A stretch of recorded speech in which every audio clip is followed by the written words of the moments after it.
Good afternoon or good evening, depending on where you might be. My name is Kevin Michael Grace, and this is the KMG show for Friday, November the 6th, 2020. So it looks like we're going to get recounts in the U.S. presidential election. 3 have been announced so far. There might be one in Pennsylvania, too, which would make it 4. But what good will these recounts do? Well, I'll get into that shortly. Let's see. Brink of victory. This is from the Drudge Report. Joe to address nation at 8 p.m.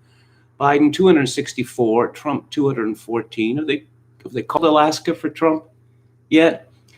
Popular vote. Biden 50.53%, Trump 47.82%. Biden on path to win 306 electoral college votes, same as Trump's, quote, landslide, unquote, victory in 2016. President turns angry and despondent as defeat looms. Lashes, thrashes, trashes, election not over, plans victory rally. Who will tell him? Concessions not required by law. Wild claims test limits of Republican loyalty. Mitt Romney, fraud claim is reckless.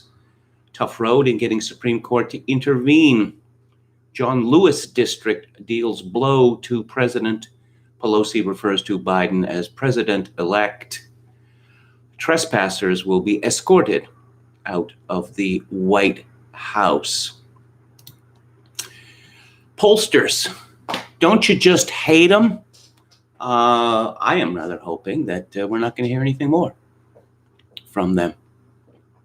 Because they made such a hash of the 2020 election, just as they had made a hash of the 2016 election. This is from the Federalist. The media once again failed in their election coverage by intentionally amplifying corrupt polls and preconceived narratives while ignoring the few pollsters who did accurately predict the electorate's support for President Donald Trump, noted Federalist senior editor Molly Hemingway on Wednesday.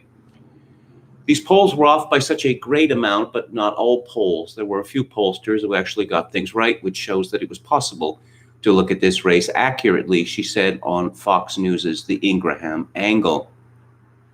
But the media narrative that this was an impossible win for Donald Trump, the Senate was going to the Democrats would gain more seats in the House, every single part of that was wrong and demonstrably wrong. Real Clear Politics co-founder Tom Bevan joined Hemingway in noting that some polling groups like Trafalgar and Susquehanna did accurately predict a close race for President Trump, but said corporate media only amplified their preferred polls predicting a Joe Biden win. The Z-Man in his blog is calling this a psyop, and I think that is exactly right. The whole point of these ridiculous polls was to spread a despondency amongst would-be Trump supporters and soften up the United States for an inevitable Joe Biden victory. There was another set of pollsters who saw this idea that it was a Biden blowout. They misjudged the electorate. Then you throw on top of that the media and the pundits, which made the same mistake they made in 2016, which was to ignore and marginalize the information and the data points they didn't agree with and glom onto all the data points that fit into this preconceived narrative. Again, from the Federalist, from Joy Pullman. Since Joe Biden was picked to be the Democratic Party's presidential puppet, we've been told that he would win the presidency by a blowout. Political media have been speculating eagerly about another blue wave that would wash over the nation in line with the preposterous polls showing Biden winning by as much as 17 or even more points. Byron York tweeted 2 days ago. A week ago, the Washington Post, citing its new poll, reported that Biden had a 17-point lead over Trump in Wisconsin, 57% to 40%. What an utter, complete, total embarrassment. Current actual difference, 0.7%. 2 weeks before the election, the nonpartisan Cook's Political Report predicted an expanded Democrat majority in the House, a net gain of 5 to 10 seats to a gain of between 5 and 15.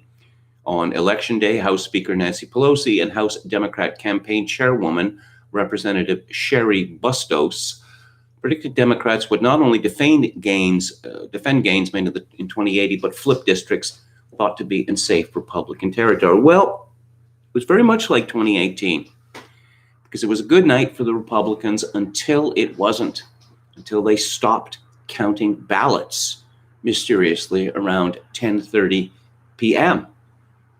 And then they started counting ballots again. And when did this happen? In the middle of the night. Because, of course, that's what you do, right? Oh, you remember how Lindsey Graham was in big trouble? Lindsey Graham was on the ropes, South Carolina? No. Jake Sherman tweeted, Amy McGrath and Jamie Harrison raised a combined $199 million and lost to Mitch McConnell and Lindsey Graham by a combined 35 points.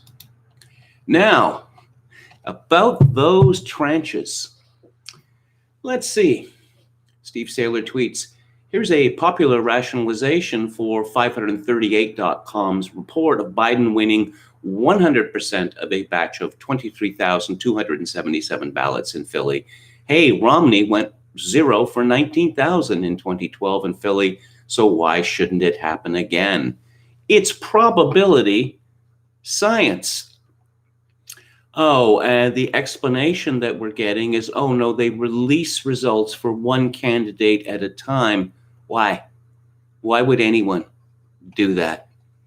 Why would this be the first time that we have heard of this practice? Let's consider the bidding here. Joe Biden is a terrible candidate, arguably worse than Hillary Clinton in 2016.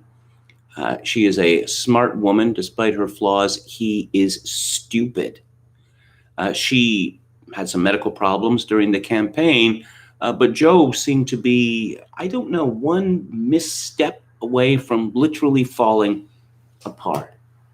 So we're supposed to believe that this candidate who decided that he wasn't going to campaign, and he was shamed or bullied into it for the last week, which was probably not a good idea because he's clearly in the grip of senile dementia. And he compares what being a lifeguard to the movie The Green Mile, which is about death row. He confuses his granddaughter with his niece, and he's confusing both of them with his dead son, Beau Biden, talking to the crowd, saying that these are some of the folks who helped elect Beau Biden a senator. Beau Biden was never a senator. He considered running for the seat in 2010, but decided against it. Nobody went to the Biden rallies, even when they brought out stars. Nobody came. Nobody came. Trump, meanwhile, was drawing enormous numbers at his rallies with tremendous enthusiasm. And yet we're expected to believe in a record popular vote total for Joe Biden. Also that he would do better in Milwaukee than Barack Obama did. Absolutely inconceivable. I know some people listening to this stream are going to be feeling rather out of sorts, but remember, Stephen Colbert cried. He cried bitter tears on his television show, ostensibly a comedy show, the other day, all because Trump is not willing to roll over and play dead. This is quite good from an author, Larry Correia. It's called The 2020 Election Fuckery is Afoot. I'm more offended by how ham-fisted, clumsy, and audacious the fraud to elect him is than the idea of Joe Biden being president. I think Joe Biden is a corrupt idiot. However, I think America would survive him like we've survived previous idiot administrations. However, what is potentially fatal for America is half the populace believing that their elections are hopelessly rigged and they're eternally fucked.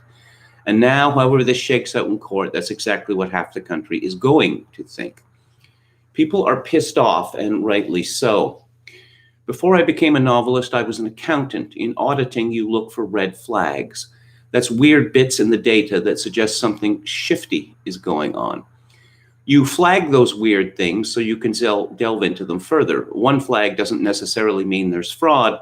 Weird things happen. A few flags mean stupidity or dishonesty, but a giant pile of red flags means that there's bad shit going on and people should be in jail. Except for in politics, where apparently all you have to do is dismiss a bunch of red flags as to be a Democrat and mumble something about fascist voter suppression. Then you can do all sorts of blatant crime and get off. I've been trying to keep up with this fire hose of information about what's going on during this clusterfuck of an election. Last night I was on Facebook talking about the crazy high third world dictatorship level voter turnouts in the deep blue areas of these swing states was very suspicious. Somebody gaslighted me about how I'd have to do better than that. So this was my quick reply, listing off all of the questionable BS I could think of off the top of my head.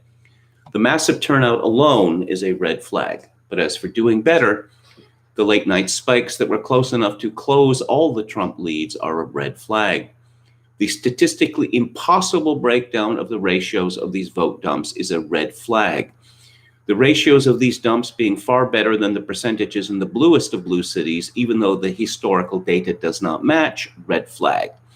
The ratios of these vote dumps favoring Biden more in these few battlegrounds than the ratio for the rest of the country, even the bluest of the blue, red flag. Biden outperforming Obama among these few urban vote dumps, even though Trump picked up points in every demographic group in the rest of the country, red flag. The poll observers being removed, red flag. The counters cheering as GOP observers are removed, red flag. The fact that the Dem observers outnumber the GOP observers 3-1, red flag, and basis of the first lawsuit filed. The electioneering at the polls on video, red flag. The willful violation of the court order requiring the separation of ballots by type, red flag. USPS whistleblower reporting to the Inspector General today that they were ordered to backdate ballots to yesterday, red flag.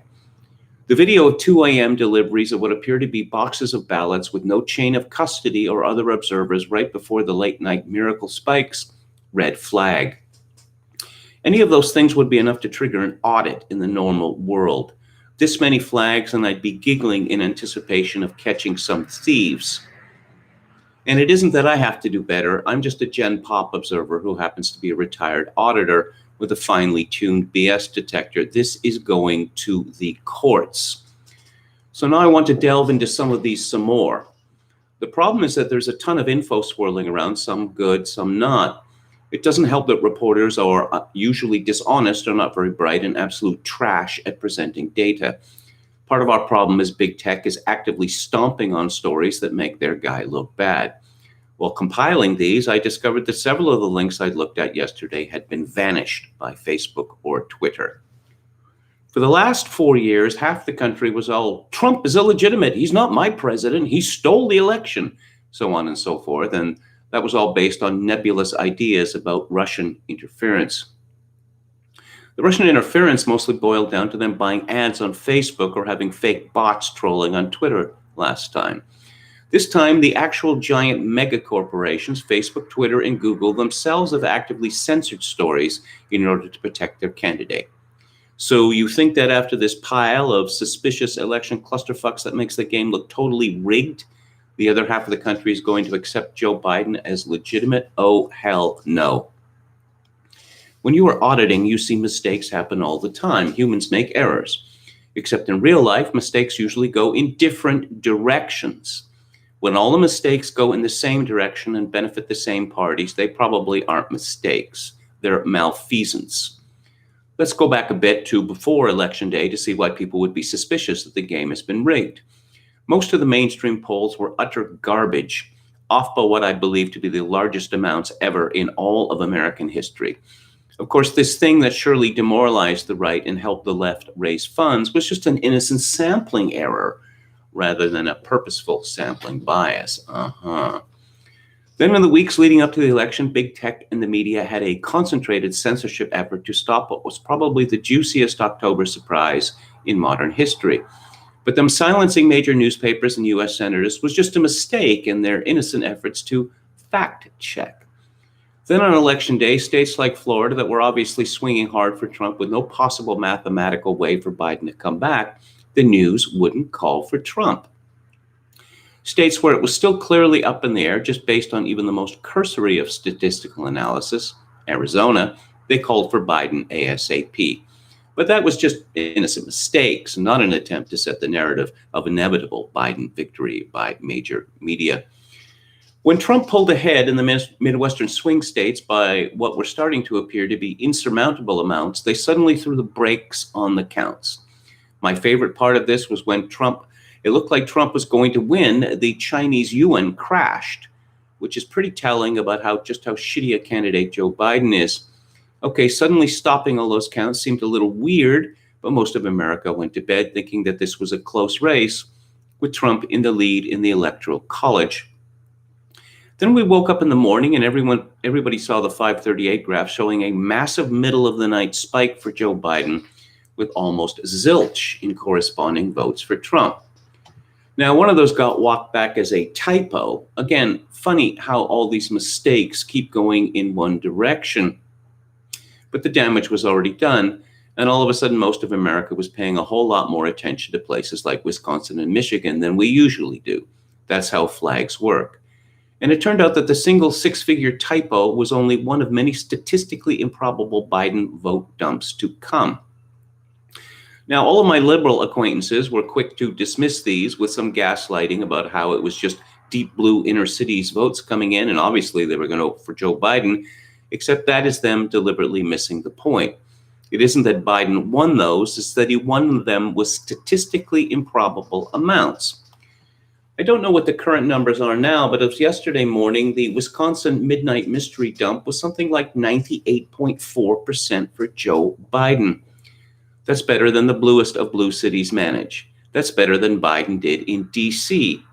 I saw one 28K dump yesterday. I want to say it was 538 talking about Pennsylvania that was listed as all for Biden. That's basically statistically impossible. In a small populace, you can get 100% of the vote. However, the larger the sample, the more likely there will be dissenting votes. Even in the bluest of blue areas or reddest of red areas, someone is going to be a cranky dissident or an old person is going to fill in the wrong circle. When you get into hundreds of thousands, yet maintain that kind of perfect ratio, basically impossible. Plus, we were supposed to believe that Joe Biden, the guy barely campaigned, who got like 12 sad-looking people to his rallies, was more popular than Hillary Clinton or Barack Obama. This election was just that much more special. Except that these few battleground blue cities vote ratios don't match up with other blue cities around America, where it appears Trump's support among every demographic group other than white males went up. Then people were quick to dismiss these statistically improbable spikes with, of course, the mail-in voting favors Biden. Republicans vote in person, yes, but they don't favor Biden with these kind of ratios anywhere else in America. The ratios are more like 60-40 or 70-30, but 97-3, oh no. So either Biden is a better campaigner to the inner cities, though he rarely left his basement, than the eloquent messianic figure of Barack Obama, or there's simply something fishy going on here.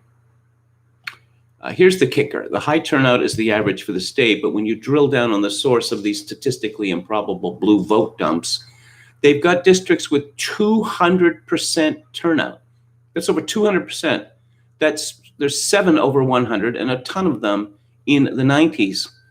Now, the quick liberal dismiss explanation for this is that Wisconsin has same-day registration, again, a fraudster's dream, and thousands of people ignored months of TV and social media beating them over the head to get registered to vote and just decided to do it at the last minute because Biden is just that awesome. Trump is just that bad.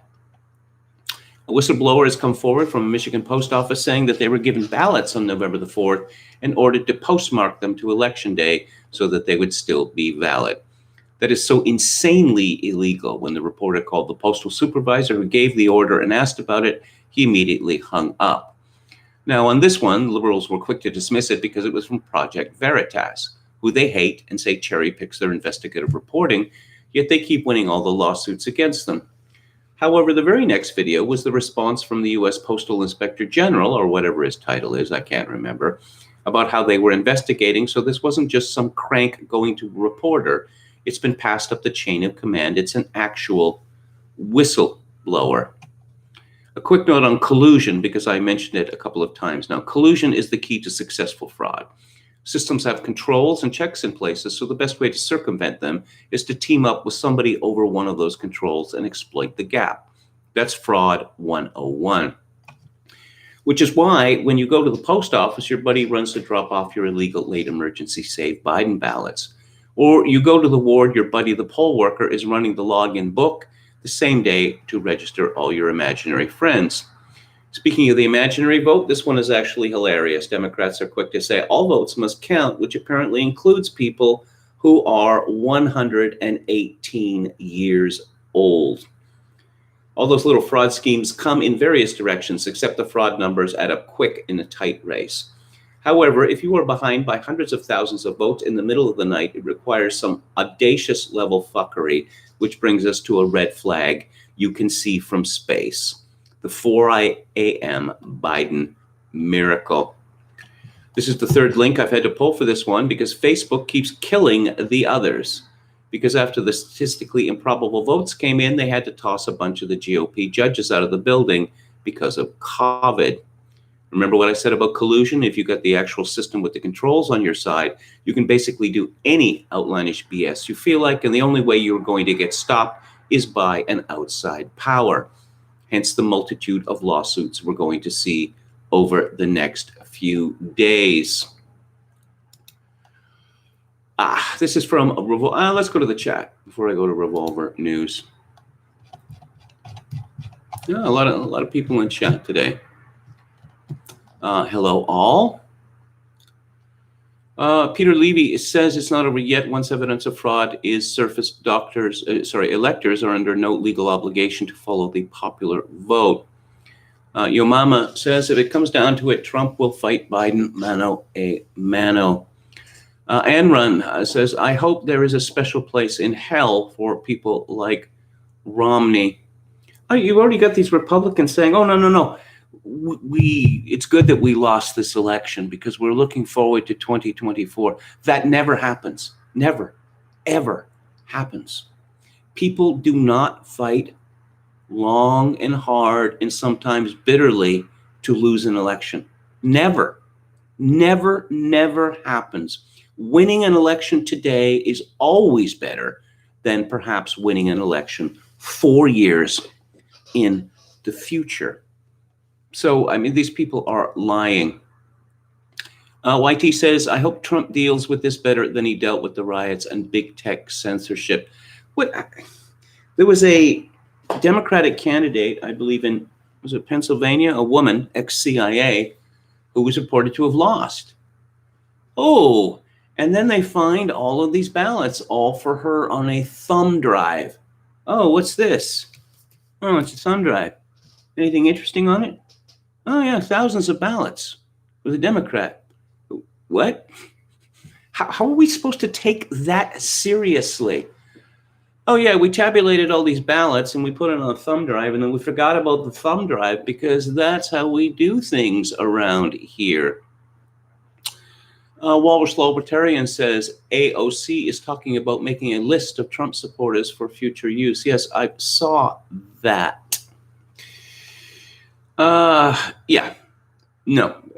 Korea is absolutely right. Mistakes go in all directions. When they all go in one direction, that means one thing only. It means fraud. Enron says, we know Putin and Russia stole the 2016 election, but big city Dem politicians committing fraud. You must be nuts to believe that. The shamelessness of these people. Yes, Trump in 2016 was asked about accepting the vote, and he made it clear he would accept the vote if he believed it to be legitimate. And, oh my God, what's he talking about? An election being stolen in America? that can't happen. Trump must be a lunatic. At the very same time, they're talking about Putin stealing the election with what, some Facebook ads and a few bots? Polygon says liberals have never been good at comparative reasoning. British American says Trump won it. Normally the election would have been called in his favor on election night, but they stopped counting and then they stole it. Like what, a few years ago, back when I used to write about gold, that there's a $1 billion trade in the middle of the night and gold is hammered by a couple of $100. No, there's obvious fraud. Obvious fraud. Oh, William Hicks says votes for Trump were much higher than 2016 in battleground states, in some cases like Michigan, Pennsylvania, and Georgia, by quite a lot. Somehow Biden's totals exceeded Trump's at the last minute. Very suspicious. Richie says Project Veritas found that the Postal Service was backdating ballots received on November the 4th to November the 3rd in both Pennsylvania and Michigan. Illegal in both states. Richie says Trump suffered in Wisconsin because the Green Party wasn't on the ballot this time. Most of those votes probably went to Biden. I suppose so, but I would guess a lot of these people simply wouldn't vote.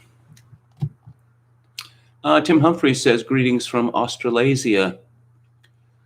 Rush Limbaugh, this according to Ayn Rand, said that Joe Biden got less votes than Hillary and Obama did in every state except for Pennsylvania, Michigan, Wisconsin, and Georgia. Can anyone verify this? Obviously stolen. America's now a third world country. Congrats, Americans, says British Americans. Metal Mike has the old anarchist saying, if elections changed anything, they would abolish them. Peter Levy says Dems weren't expecting a Trump win 2016. They weren't going to let it happen again. I'm going to go back to polls just for a minute here, that polls have largely replaced political reporting.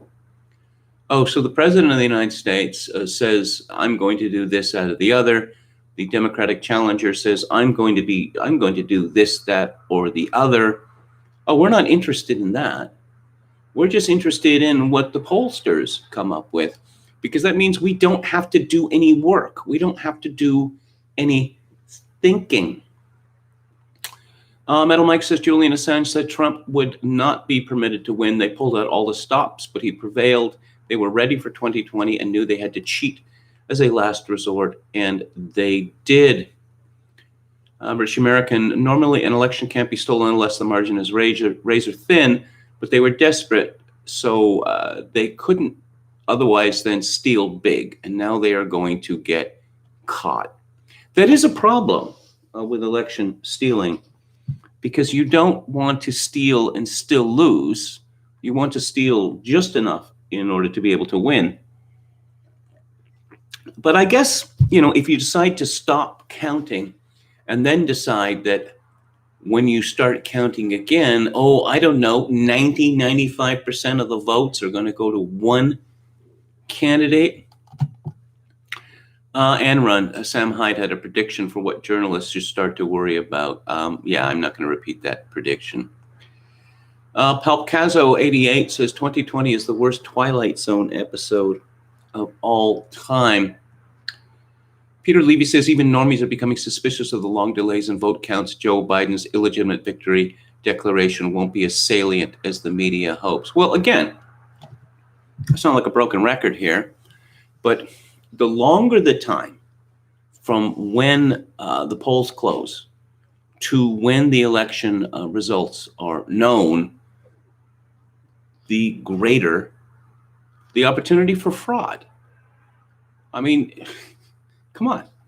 These people who are, Stephen Colbert, weeping, a grown man, weeping, they are really put out about this. Elections in the United States aren't stolen. Yeah, they're stolen all the time. It would help if Kevin listed the articles he reads from. I thought that I did.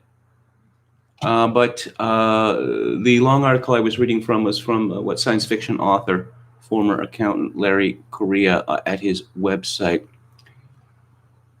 Markets do this same thing in the middle of the night against all probability, Brandon Smith. Yes, with regard to that massive smacking down of gold that happened a few years ago, I saw an estimate of the odds involved. It was some of the chances of this actually happening non-fraudulently was something like about 1 in 5 billion. They are Edward Arnold and we are Jimmy Stewart. We need a Claude Rains to break and tell the truth, says Anne Run. Metal Mike says if Assange wasn't rotting in jail, perhaps he would publish some evidence of this highway robbery. Yeah. Brandon Smith says the two big parties exist to stifle any possibility of having to compete against new political gangs from gaining any sort of turf and eventual foothold. Yo Mama says Sky News is calling out the BS. That's interesting. They're owned by Rupert Murdoch, aren't they? And Rupert Murdoch's Fox News, of course, is no longer on Biden's, no longer on Trump's side, which I believe I predicted this a week or two ago. You don't get to be as rich and powerful as Rupert Murdoch is without sucking up to the people in charge. And Rupert Murdoch famously went from a hardcore Thatcherite to a worshiper at the shrine of Tony Blair. Yes, Trump's press conference, just amazing things. Even with all that has happened this year, all of the networks. So we have the president of the United States responding to the claims that he's lost the election or is going to lose the election. And he gives a fiery speech saying, no, I am not conceding anything. And all the networks say, oh, we're not going to show this because he's lying. This isn't true. I saw that former Glee cast member, Daniel Dale, carrying on about this at CNN. It's not true, he says. It's not true. No, just because you assert that what Trump is saying is untrue doesn't make it untrue. Doesn't make it untrue. It's amazing to me that you guys don't have proper voter ID, says Alex DeLarge. I don't have proper voter ID in the United States because any attempt to stop fraud is considered to be voter suppression, taking away the franchise from black people. Now to Revolver. The steel is on what Republicans must do to guarantee victory. While Donald Trump amassed huge, seemingly insurmountable leads in key states across the country, Democratic officials went quiet in their cities, releasing no results until it was clear exactly how many they would need to win. And then, like a cascade, they poured out the numbers on Wednesday morning, claiming staggering early vote margins that washed away the president's lead in state after state. Democrats have terrible policies for America, but give them credit for one thing: they know when to count their ballots. In his razor-thin win in the 1960 presidential election, John F. Kennedy carried Illinois by less than 10,000 votes out of 4.7 million cast. Kennedy's narrow victory was enabled by Chicago Mayor Richard Daley's political machine. An investigative journalist found anomalies such as 56 votes cast from a single house, votes by the dead, and other stunts like swapping cash for votes. Following the election, 3 members of that machine were sent to jail for voter fraud activities, and more than 600 others were indicted before being acquitted by a judge allied to Daley. Republicans are asking for the election to be snatched away from them. That's the only way to describe it. They are standing around while the most banana republic third world cities in America vomit up their votes at the very end. This is an invitation to humiliation. For months, Democrats signaled that they were ready to do anything to drive Trump for the presidency. Now they're delivering on that promise. They cannot be allowed to succeed. But unless the president's supporters fight back now, this deal will work. Here are the steps Republicans must take to win an election that is justifiably theirs. 1, challenge every single ballot in the Supreme Court if necessary. Florida, America's third largest state, had no trouble counting all its votes in just a few hours. Texas, the second largest, had almost all votes tallied by midnight as well. But in state after state with Democratic governments and favorable Trump results, the counting ground to a halt overnight. As Steve Saylor pointed this out, that the most densely packed places in America, cities, where you have a large number of people living in a relative small amount of space, for some reason, these are the last to count their ballots. That makes no sense whatsoever. I understand that perhaps the brain power of these DMV ladies is not particularly great, but counting ballots is not particularly difficult. Number two, hold rallies in contested states. Color revolutions around the world claim legitimacy by putting up a facade of democratic legitimacy. A few thousand people in the street, even though they represent a tiny portion of the overall public, are used to claim mass popular support for toppling the government.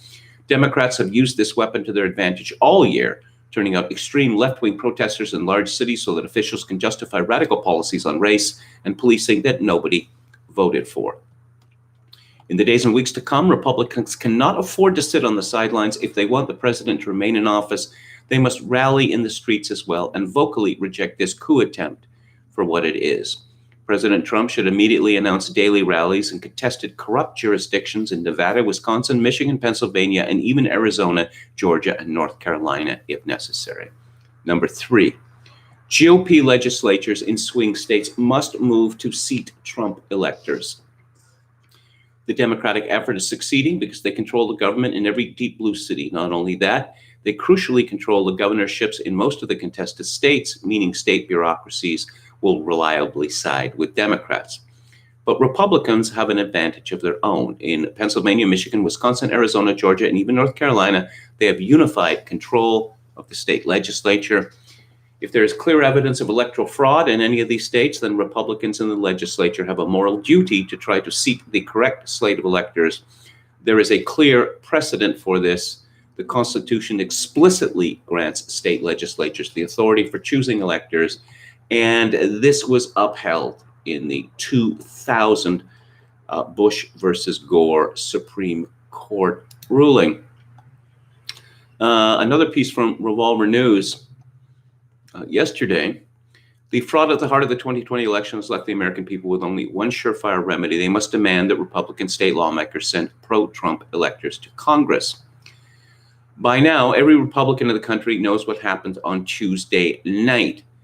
Trump was headed solidly toward re-election. His lead in Wisconsin, Michigan, Georgia, and Pennsylvania was massive and based on the left's own models, practically insurmountable. And then at 10:30 p.m., the votes simply stopped coming in.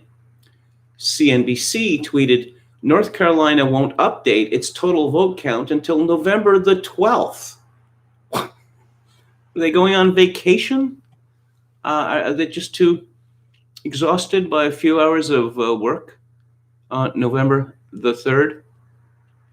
This is a disgrace and an embarrassment, of course, but more importantly, it's an outcome that nobody can trust. If this continues and the courts enable it rather than stopping it, then conservatives have only one option for preserving the legitimacy of the election and of the U.S. system of government. They must demand that the legislatures in disputed states step in to appoint their own slate of electors. The legislatures indisputably possess the power to do this. And the Revolver makes the argument that recounts are not going to be particularly useful because it's corrupt. Let's see. Unfortunately for President Trump and the Republican Senate candidates who are currently getting robbed in the Democrat-controlled swing states, recounts are extremely unlikely to overturn the vote count. Once the illegally cast ballots have contaminated the larger pool of legally cast ballots, there is no way to sort them out. These ballots were opened up and counted in secret in the dead of night, so there's not going to be a way to go back and analyze signatures, find out which were missing signatures, find naked ballots, and find which were improperly postmarked. The exception to this rule might be in Pennsylvania, where the courts ordered the state to segregate all ballots received after 8 p.m. on November 3rd. While a vote canvass might be able to determine that some ballots were illegally cast, a vote canvass faces many of the same problems as a recount. Yeah. Let's see. Oh, coup. Yes, we're talking about the coup again. I guess we've been talking about coup for years now. And, of course, the Democrats were talking about Trump's coup, which made it clear that they were the ones planning the coup, because they always project. This is Michael Anton in The American Mind. Strictly speaking, a coup is an illegitimate change of government by violent means. But what if you can do it without violence? To win without fighting is best, Sun Tzu says. An ostensibly, mostly peaceful ouster from power is preferable to the use of force because it much more can be easily sold as our democracy at work. National polls consistently predicted a huge Biden blowout. That they were wrong again is demonstrated by the facts that A, the 2020 popular vote is so far, California is not fully counted, a mere 2-point spread, hardly a blowout. B, Trump got a higher share of the vote than last time, and C, Trump received far more total votes than the last time. But it's the swing states that matter. Here, again, Trump was supposed to lose, if not necessarily bigly, in every case, at least widely. But throughout the day, the president consistently outperformed the polls. He crushed his 2016 performance in Florida. He also outperformed in Iowa, Ohio, South Carolina, and Texas. Senators he was supposed to drag down with him, including Joni Ernst, Lindsey Graham, and Mitch McConnell, won handily. Even Susan Collins, who was supposed to be a sure goner and lose it by at least 3, won by 9. A party that was certain to lose the Senate has kept it and gained, so far, 6 seats in the House. Looking at states no one expected Trump to lose, his overperformance is even more stark. The polling average for West Virginia was Trump by 17 points. He won it by 39. Kansas was estimated at +9. The result was +15. Getting back to Tuesday night, sometime in the wee hours, additional ballots were found and added to early totals, which had Trump ahead. To no one's surprise, those votes were overwhelmingly, literally as much as 100% in some batches for Biden. According to Nate Silver, no one's idea of a Trumpist, one tranche of 23,277 votes that turned up in Philadelphia were all for Biden. Absent some kind of harvesting or fraud or both, that's a logical and statistical impossibility. We've seen this movie before. This is how they beat Scott Walker in Wisconsin in 2018, Tom Foley in Connecticut in 2010, and Norm Coleman in Minnesota in 2008. Why stop the count? Because that's the only way to know how many votes you need to win. Sure, you can just brute force things by backing up a truck of ballots, but that looks bad. You might end up counting more votes than there are registered voters in the state. Better to eke out a narrow win. As Joseph Kennedy Sr. allegedly said to his second son, I'm not paying for a landslide. The thing could, but never will be proved. Those who ran the operation are also in charge of all the potential investigating agencies. There's zero chance they will use any of that power to uncover their own malfeasance. Think a Biden Justice Department will look into it? Expect instead a media typhoon of propaganda insisting that the results are all legit, and any anomaly you think you see or saw is a conspiracy theory, or at any rate, innocently explainable by mundane process details too boring to get into. Twitter is already slapping warnings on the accounts of those who point out irregularities. How long before they start outright suspensions? Will it work? That depends on the president and his allies and what they do. The odds and the forces arrayed against them are immense.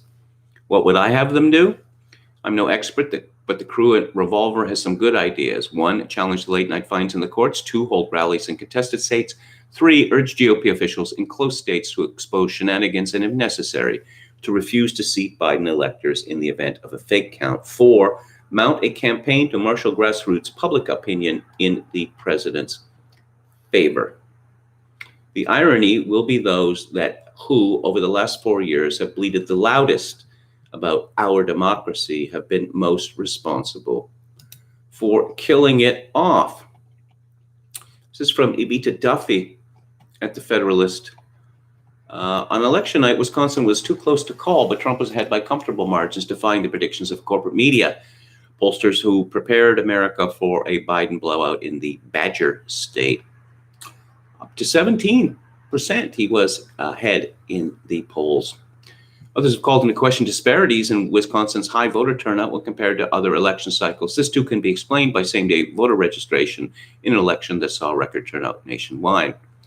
However, voter anomalies in Milwaukee County, the largest county in the state, do raise some questions. Specifically, how did Biden outperform former President Barack Obama's 2008 performance in the county in an election that saw the highest voter turnout in 40 years? In 2008, Barack Obama received 317,000 votes in Milwaukee County. In 2016, Hillary Clinton won only 289,000 votes there. But in 2020, Biden outperformed them both, receiving 317,000 votes countywide and besting Obama's share of the vote by nearly 2 points. What makes this suspicious is that the county is shrinking. The Census Bureau population estimates show that in the last 10 years, thousands of Metro Milwaukee residents have left the area for other parts of the state and country. The city of Milwaukee, which makes up about 60% of the county's population, saw the number of registered voters decline by more than 26,700 from 2008 to 2020. Joel Pollack writes at Breitbart. Fraud. How to pull off fraud. Democrats pioneered the use of vote by mail to turn out their own voters in a judicial election in Wisconsin in April, then went on to what the New York Times called a virtual nationwide tour extolling the virtues of the system. They planned lawsuits and pressure campaigns to force key battleground states to adopt the new voting system. A key figure in that effort, attorney Mark Elias, is also the operative who funded the Russia dossier. Republicans prefer to vote in person, especially because of the secret ballot, which vote by mail compromises. Here are 7 ways the vote is tilted. Actual voter fraud, although relatively small in scale, includes voting twice, dead people voting, filling out ballots for other people, losing ballots before they are counted, and so on. An unnamed political insider explained to the New York Post before the election how he once did it and trained others to do it with mail-in ballots. An election that is swayed by 500 votes, 1,000 votes, it can make a difference, he told the Post. It could be enough to flip states. Ballot harvesting. When I first heard this term ballot harvesting 2 years ago, I thought, again, this is a pretty clever coinage by the right wing, because it just sounds so sinister. It sounds so obviously fraudulent, ballot harvesting, but it's not really called that, is it? It is. Ballot harvesting involves using third parties to collect an unlimited number of mail-in ballots from other people. It's been legal in California since 2016, and Democrats used it effectively in 2018, delivering hundreds of thousands of ballots that way. Republicans have tried and failed to copy them. GOP voters don't easily part with their ballots. 3, curing absentee ballots. Several states, including Republican-governed states, allow voters to cure problems with absentee ballots, such as a missing signature, then resubmit them. Democrats are literally going door-to-door right now in closely contested Georgia, asking absentee voters in person to fix their ballots.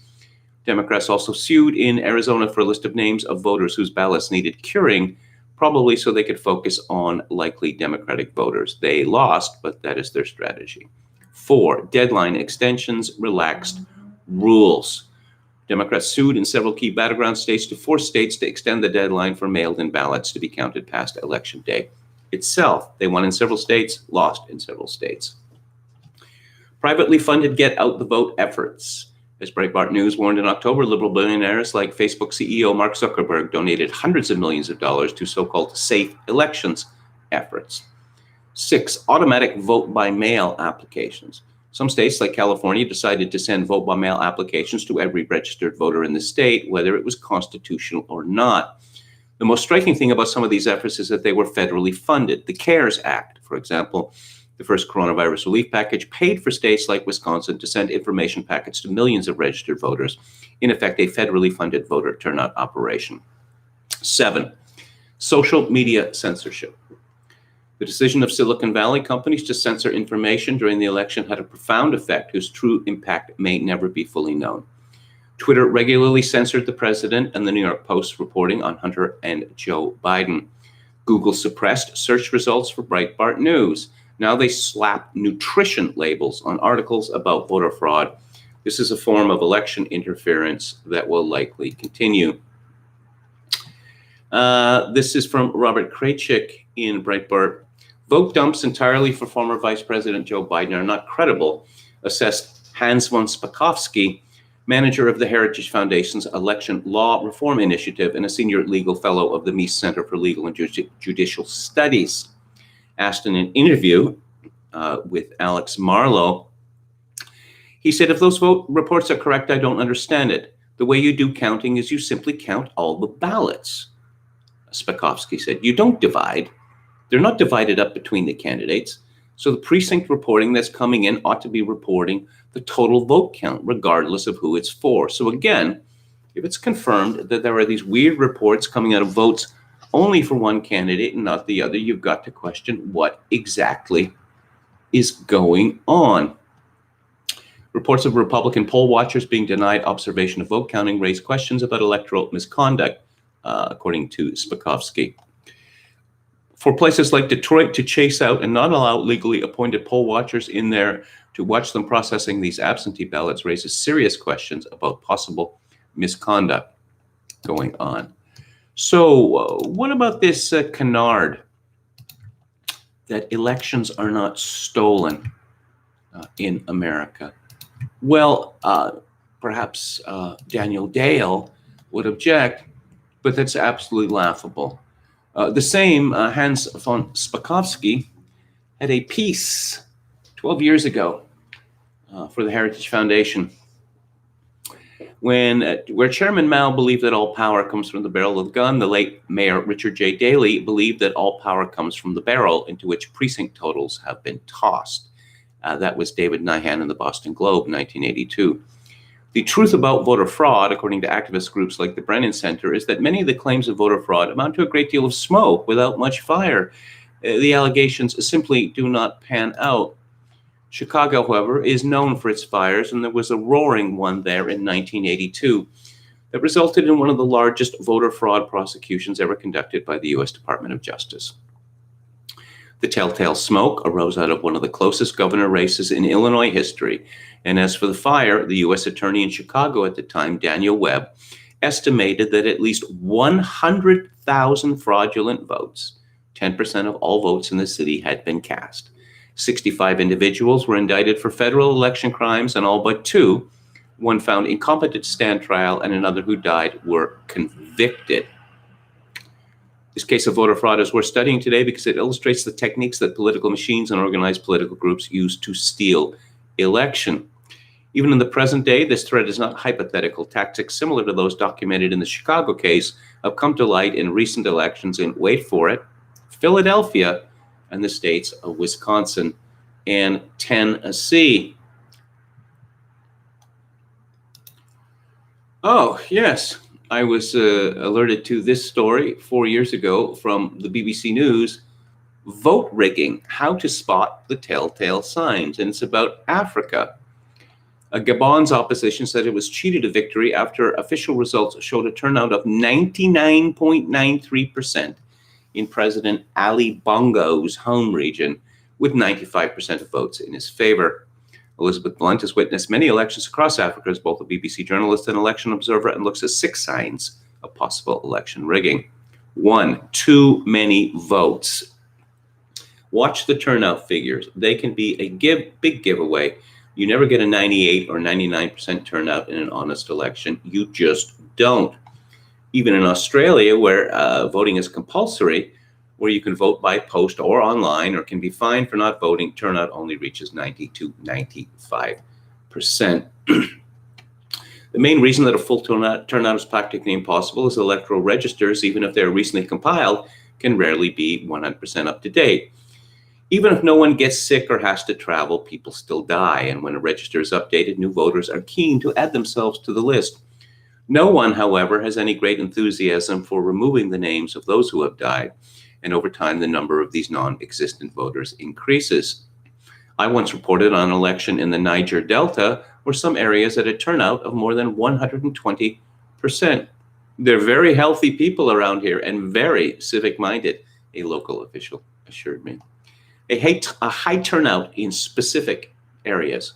Why would one particular area or one individual polling station have a 90% turnout? Well, most other areas registered less than 70%. Large numbers of invalid votes. Keep an eye on the number of votes excluded as invalid, even in countries with low literacy rates. This isn't normally above 5%. More votes than ballot papers issued.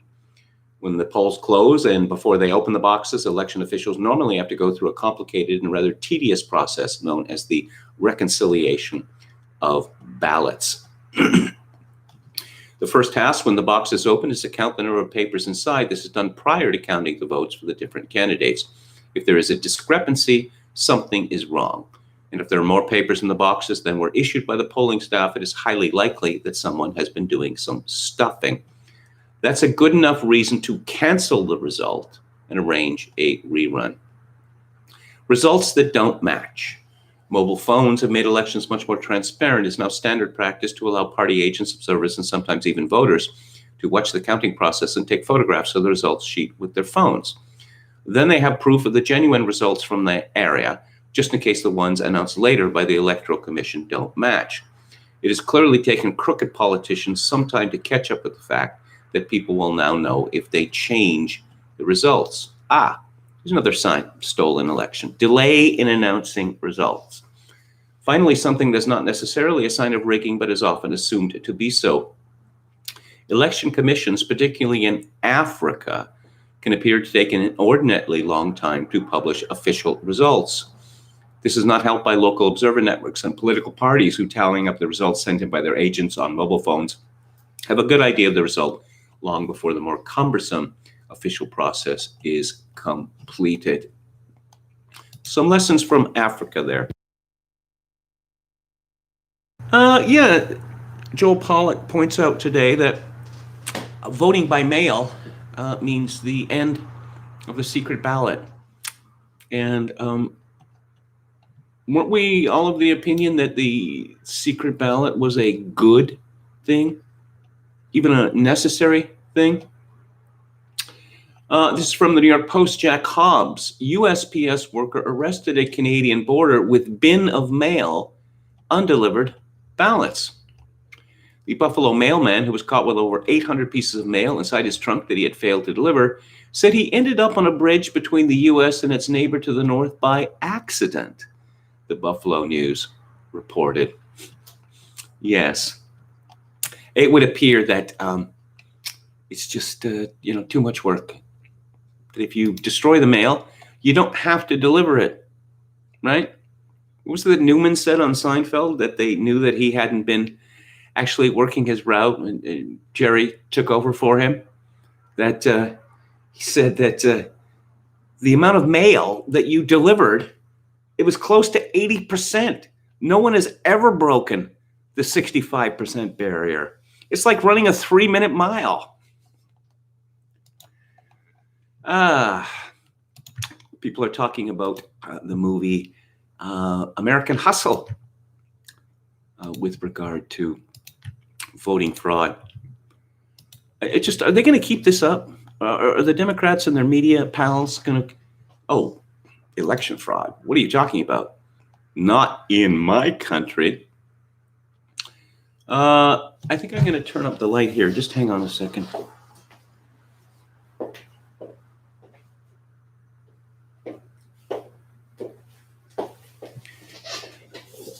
This is from Chris Bedford and John Daniel Davidson at The Federalist. Most Americans might not know the name Ozzie Myers, although a part of his tale was told in the hit 2013 movie American Hustle about the FBI sting that sent 4 congressmen to prison in the 1970s. If you're from Philadelphia, though, you know his name and knew it well before 2013. He's important to the country now because he's currently under indictment for bribing a state elections judge to stuff ballots for Democratic candidates. Among the candidates he was paid to get elected are 3 as yet unnamed judges sitting on the Philadelphia Common Pleas Court, That's where President Donald Trump's re-election campaign has to go when local officials refuse to let campaign monitors oversee ballot integrity, has been the case these past few days throughout Pennsylvania. In addition, Trump's U.S. Attorney, William McSwain, has hinted that in addition to the 3 unidentified judges, those Democrats tainted by election fixing go all the way from local officials to the U.S. Congress. Why should anyone care about that court? Because it's playing a major role in the presidential election. Bad things happen in Philadelphia, as Trump said the other day. William Briggs, who of course is a statistician, has some thoughts on the election. It's who counts the votes. I predicted that unless there was wholesale cheating, Trump would win. There is wholesale cheating. There isn't an educated soul anywhere that doesn't know that ballot stuffing is the normal Democrat ploy. In Wisconsin, more votes were found than registered voters. Remember what the BBC article had to say about that? The late discovered ones going to Team Biden. We saw crowds for Trump in Michigan, Wisconsin, Pennsylvania, and elsewhere that dwarfed those for Team Biden. Elephants versus ants weren't in it. Yet somehow Team Biden had more votes, but only after the counts were stopped to see how many more votes were needed. The panic over the corona doom, a crisis that did not go to waste, contributed mightily to this. Readers here cannot say they weren't warned. Over and over and over again, some more, until we are now all sick unto death talking about it. Ask any Team Biden voter who Tony Bobulinski is, or about Joe Biden's treason. The media's and Democrats' strategy to remain utterly mute on this subject, a clear admission that they believed Bobulinski paid off. There's any number of stories of how the cheating happens and is happening, and he lists about 15 of them. However, since the end is not yet, and we don't know with certainty what will happen, let's assume the worst, that they get away with it and Trump is defeated. Call it a post-Halloween horror story. At the worst, if and when Trump marches to victory, this article will serve as a reminder of the dark fate we escaped. Trump victory? I tell you what, I lost count of the times these last 4+ years we read that Trump was buried in a deep hole with no hope of escape. Yet this famous sentence always ended these stories with a mighty leap. Jack was free. Oh, he tweeted, if Team Biden manages to swipe the election, how many months until President Kamala? Gone by January, 32.3% said yes. 1 to 4 months, 32.5%. 5 to 9 months, 22%. And 10 to 14 months, 13.2%. There isn't anyone except strict TV watchers who believes Biden will be the actual ruler, which is why I have been emphasizing Team Biden. Normies buy Biden's little guy shtick, but everybody else knows his true state. The oligarchic elite running Team Biden are happy to have him as a figurehead, but they'd be just as satisfied with Kamala, who they get touted as the first Black female president, as if that were good news. It would be too for many adult people who would forgive the cheating just because of that. If Biden's treason does pop back up somehow, they won't care if they have to sacrifice him. In any case, Biden's health won't allow him to finish the term. I've quoted Parkinson so often on how democracies end that I know we're tired of hearing it. Historically, every one of them ended up in one of two ways: oligarchy or dictatorship. Dictatorship seemed the livelier possibility, or perhaps that was only wish casting on my part. The oligarchy won. There will be peace upon the land for a short period. Riots and looting won't be necessary at first, and so the masters of black lunatic marauders and anti-fags will have to stand down. We'll have them stand down, which they'll do more or less. There needs to be time for those aware of the cheating to say, I guess this isn't so bad after all. Anybody who brings it up 6 months from now will be called a conspiracy theorist and dismissed. The honeymoon will be the phase the oligarchs divvy up their territories. This won't be a conspiracy per se, just the united action of like-minded elites. They'll begin fighting amongst themselves soon enough. And he reminds us of a tweet from Joe Biden, February 25th of this year. Gun manufacturers, if I'm elected, I'm coming for you. Briggs comments, those expecting a fading piece of parchment to stop the left's excesses will learn soon enough of the power of paper against steel. Remember what happened to freedom of association and speech? Some little person on the left called for a Truth and Reconciliation Committee at which deplorables would be asked to confess their sins of racism and Trump support. This will happen. Woke politics will be everywhere. Don't expect a law saying all whites are evil, but do look for critical race theory to be restored to government training. Jim Kunstler writes, the matrix of interest parties and people styling themselves the resistance who tried unsuccessfully to cough up Donald Trump like a hairball for 4 years may finally succeed by harvesting the magical crop of mail-in ballots delivered by unicorns in the gathering darkness this post-election week of mathematical wonders. America walked wide-eyed into this signal institutional failure, the one that lowers us to the level of places in the world where the loincloth is a business suit and the only instrument of persuasion is a machete. The Attorney General, Mr. Barr, warned the country months ago in so many words that mail-in voting would invite massive fraud, and so it has gone, but exactly as predicted in plain sight, shamelessly. The resistance dared to work this operation because there were no consequences to their previous seditions and felonies. Nobody ever answered for the many crimes of Russiagate and possibly never will. The lying slattern Christine Blasey Ford slunk back to her cushy life in California with a big GoFundMe bundle after defaming Judge Kavanaugh. The whistleblower, who YouTube will not allow me to name, and his Ukrainian accomplices, IC Inspector General Michael Atkinson and Colonel Alexander Vindman, never even faced an inquiry over their janky scheme. Judge Emmett Sullivan still refuses to follow the D.C. court order to close the General Flynn case. Representative Adam Schiff never paid any price for knowingly lying his ass off, nor did the Washington Post, the New York Times, CNN, and MSNBC. Twitter founder Jack Dorsey and Facebook chief Mark Zuckerberg are allowed to suppress the news and deform the public conversation because they're more important than the rest of us, and they know better. 2. No consequences for these actors is a rough and dirty game, but great consequences for the USA, a now lethal loss of faith in the essential fairness of American life and the institutions that were created to ensure it. Shame on us for letting it get this far. Trump is a fighter, and some kind of battle will go on from here, but he doesn't appear to have much help, while the ballot mills still grind away his leads in several swing states. The whole wicked business is pretty sure to end up in the U.S. Supreme Court, one way or the other, and maybe that's where some line can finally be drawn against the brazen bad faith that played out in the election, even as the forces of lawfare go to work in the state houses attempting to engineer electoral college slates. They'll have the assistance of state secretaries of state and state attorneys general elected with funding from various George Soros activist groups. I doubt the resistance wants this thing to end up in the House of Representatives because the peculiar math involved in that remedy could hand Trump the win there. A lot of cynical people this week. Roger Kimball writes in American Greatness, one of the great mysteries surrounding the presidential election of 2020 has now been solved. For months, people on both sides of the aisle noted the huge discrepancy between the campaign styles of Donald Trump and Joe Biden. Trump was a dynamo, sitting for interviews, holding press conferences, participating in an ever-increasing series of rallies across the country.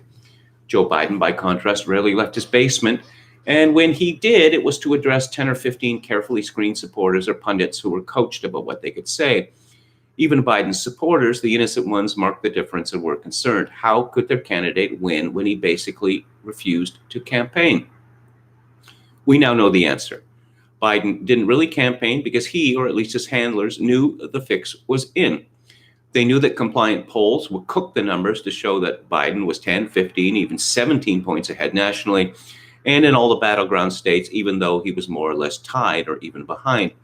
The psychological, which means the political effect of that, was to insinuate an element of unreality into the whole campaign and to present the public and the pundits who were there to spoon feed them with a false narrative about the performance and therefore the prospects of the two candidates. The committee fielding Biden also knew that the media was almost totally on board with the Biden candidacy. This was clear during the campaign when an overwhelming majority of media coverage was both hostile to Trump and almost comically careful about Biden. I'm going to get to Theater Thursday, which is a day late this week because there was no show yesterday.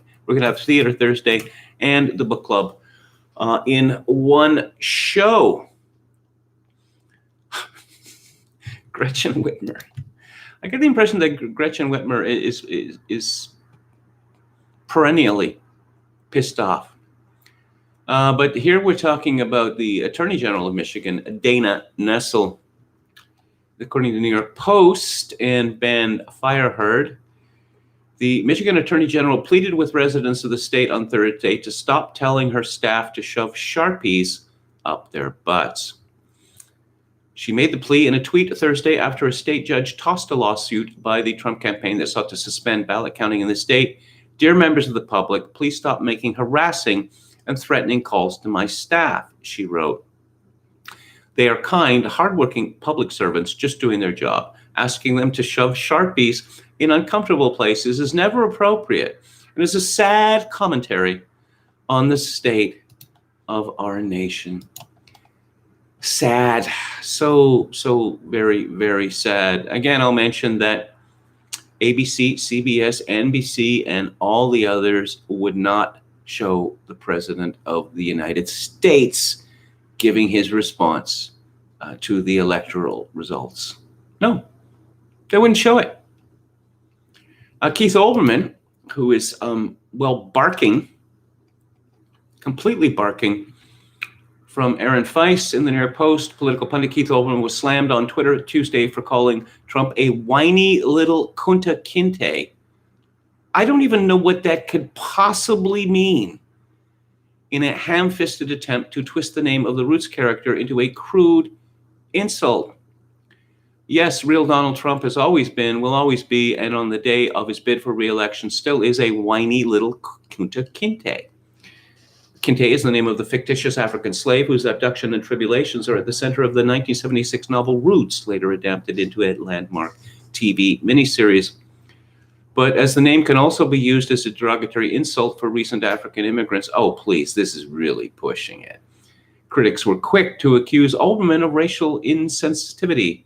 What is this? Why is this white man calling Trump a kunta kinte, wrote author Frederick Joseph. I see.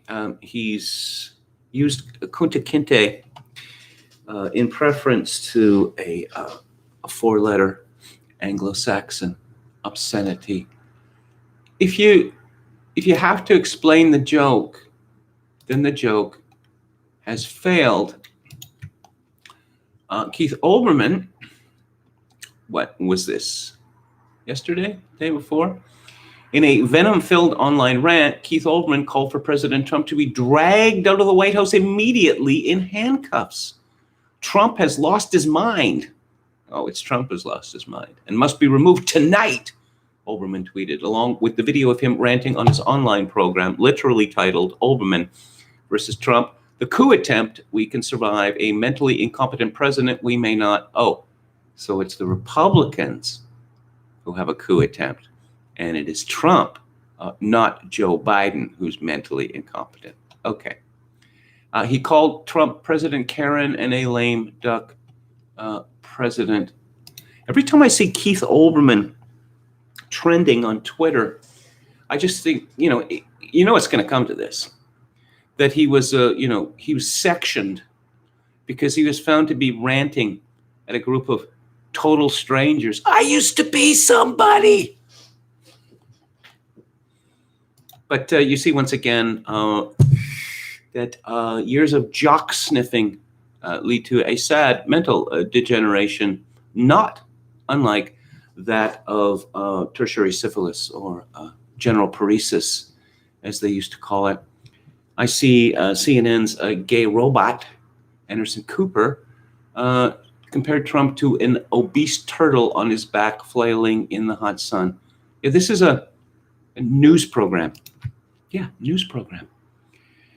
From Summit News, Paul Joseph Watson, with the media about to declare Joe Biden victorious as Donald Trump vows to fight on in court, the Biden campaign has publicly threatened to escort trespassers from the White House. Last night, Trump gave a speech asserting he wouldn't allow an election to be stolen like this. The Trump campaign also released a statement insisting the election is not over. A spokesperson for Biden responded, the United States government is capable of escorting trespassers from the White House. Well, we're not there yet. We're not, we're still in November. We're not even December, let alone January. Let's go to KG on Twitter. Not me. Fellow calls himself KG, who keeps being removed from Twitter and keeps coming back. Eric Greitens tweeted, breaking, just the news, editor-in-chief Jay Solomon reports that a Michigan city government employee appears to be in touch with the FBI after being asked to backdate ballots in Michigan that arrived after the mandated deadline. Ben Braddock had tweeted, they're beginning to panic. I can smell the fear. J5 Killer commented, 100% we're winning the narrative. Representative Thomas Massey tweeted, another alleged case of backdating postmarkets on ballots at the USPS, this time in Pennsylvania. ICYMI. I offered an amendment on September 16th to prevent this. I forced a roll call vote, and all of the Democrats on our committee voted against my legislation. Oh, Jennifer Rubin. Oh, wait a minute. Oh, yes, we are. This is the list. The little list or a big list. Every administration staffer, campaign staffer, bundler, lawyer represented them, everyone. So prescription, old Roman technique, coming back into popularity, I see.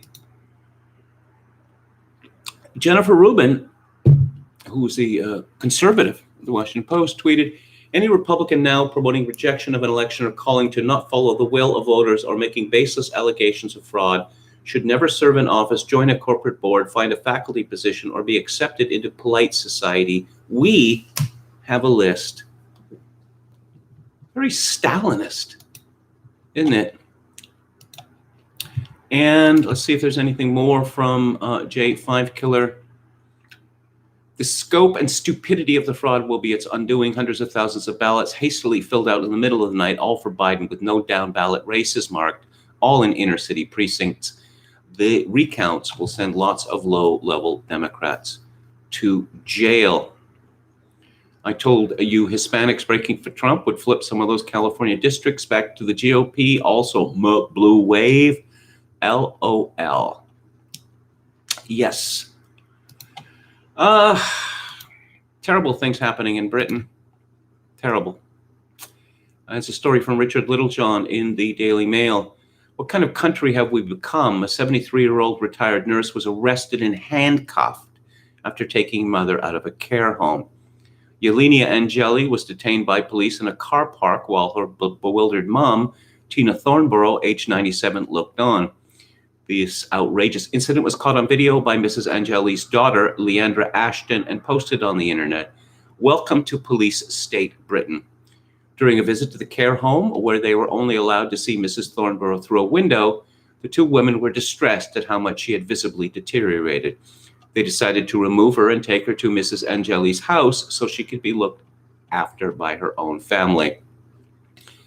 The care home in Market Weighton, Yorkshire, called the police, and they were eventually tracked down to a nearby garden center car park where Mrs. Thornborough was enjoying coffee and a cream cake. Mrs. Angeli was handcuffed and forced to sit in the back seat of a police car. The cuffs weren't removed until they had been driven back to the home. The video footage is harrowing. Miss Ashton, an actress who has appeared in Coronation Street, can be heard sobbing and arguing with the police. She insisted nothing was premeditated after care workers refused to allow Mrs. Thornborough to go outside. Her daughter took matters into her own hands. In defiance of COVID restrictions, she commandeered a wheelchair and broke for the border, breaking aside the staff's attempt to stop her. Oh, yes. And you want to protest this sort of thing? Well, you can't. Steve Watson writes at Summit News, with the entire population of Britain now under de facto house arrest as of Thursday, the move to a full-on police state is edged closer with the announcement that protests are now banned. The Times of London reports that a ban on demonstrations of more than 2 people will be made illegal under the second national lockdown. Ironically, the move seems to be a response to the fact that Black Lives Matter were allowed to hold huge protests during the first lockdown, while families were not allowed to gather together in small numbers. The vagueness surrounding the overturning of a fundamental human right is chilling, with a Home Office spokeswoman telling reporters that the right to peaceful protest is one of the cornerstones of our democracy, but adding, any gathering risks spreading the disease, leading to more deaths, so it is vital we all play our part in controlling the virus. People must follow the rules on meeting with others, which apply to all gatherings and therefore protests too. A police source told the Times that this is going to cause a lot of trouble. People are going to be extremely angry, and there are concerns they'll protest the fact that they can't protest.